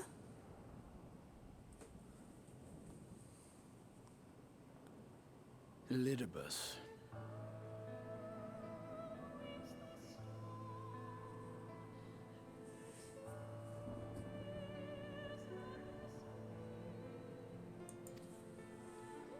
I sealed him in the White Auracite at the Crystal Tower back on the 1st. Contained within that reservoir of ether that maintains it, ether that is returned little by little to the sea. Naught may remain of his soul. However, if part of it lingers, we might be able to speak with him there. I know we can no longer make that journey, but you, my friend, still can.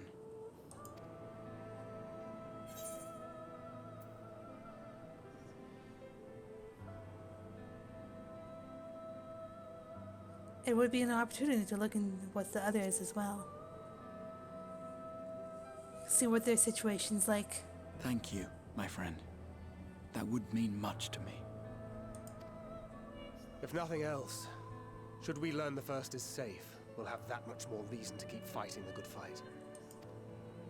That said, the odds are not in our favor, to say the least. Which is why we're fortunate to have Urianger up there on the moon, working hard to make all the necessary preparations for our departure, should it come to it. And why we have nothing to lose by staying the course till the last instant. Indeed. To the last, let us all do what we can. I will consult with Master Matoya and see if she knows of a way to reach Hydaelyn from the Ethereal Sea. And I will visit the nation's leaders and attempt to ascertain how far the final days have progressed elsewhere. Keep me abreast of your findings. I can seek out and slay the worst of the immediate threats, if only to slow the spread. Unease, terror, despair. Try as we might to suppress them, these emotions will return to harry us time and time again. But when they do, remember this. Your friends and loved ones are out there somewhere, sharing in your struggle. You are not alone.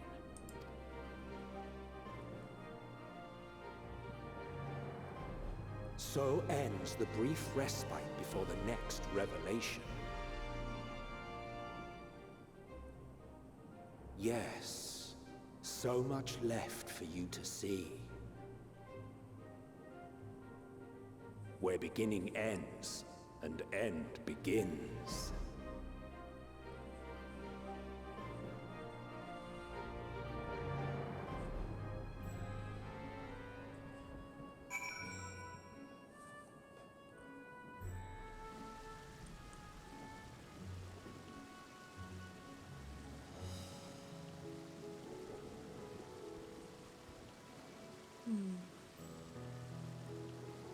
Oh, a little bit.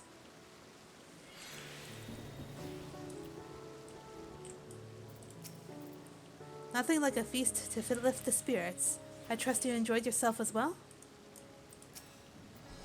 If the Forum truly has been spurred into action by Hydaelyn's prophecy, then is it not odd that the Antitower was entrusted to Master Matoya, who bears them no love?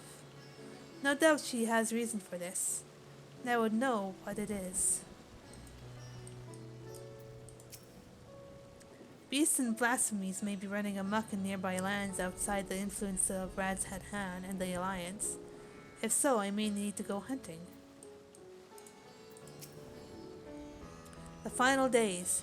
How far has the phenomenon spread, and how does it manifest itself in each land? I must reach out to my friends in each nation and find out all I can. Ah! Well, I suppose I do feel better on a full stomach. After all, burning skies? Blasphemies? Not if I've got anything to say about it. Now then, is there anything we've forgotten to mention? Are your arms and armor in good order?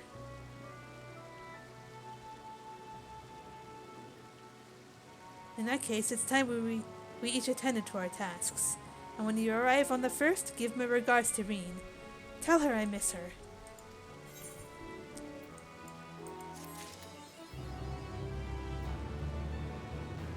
Oh, higher, higher, da da da da da. Should Reen ask questions, don't hide the truth from her. If anything, see if she has any insights to offer. She's not a child in need of protection, but a comrade we should be willing to rely upon, even if a part of me may always beg to differ.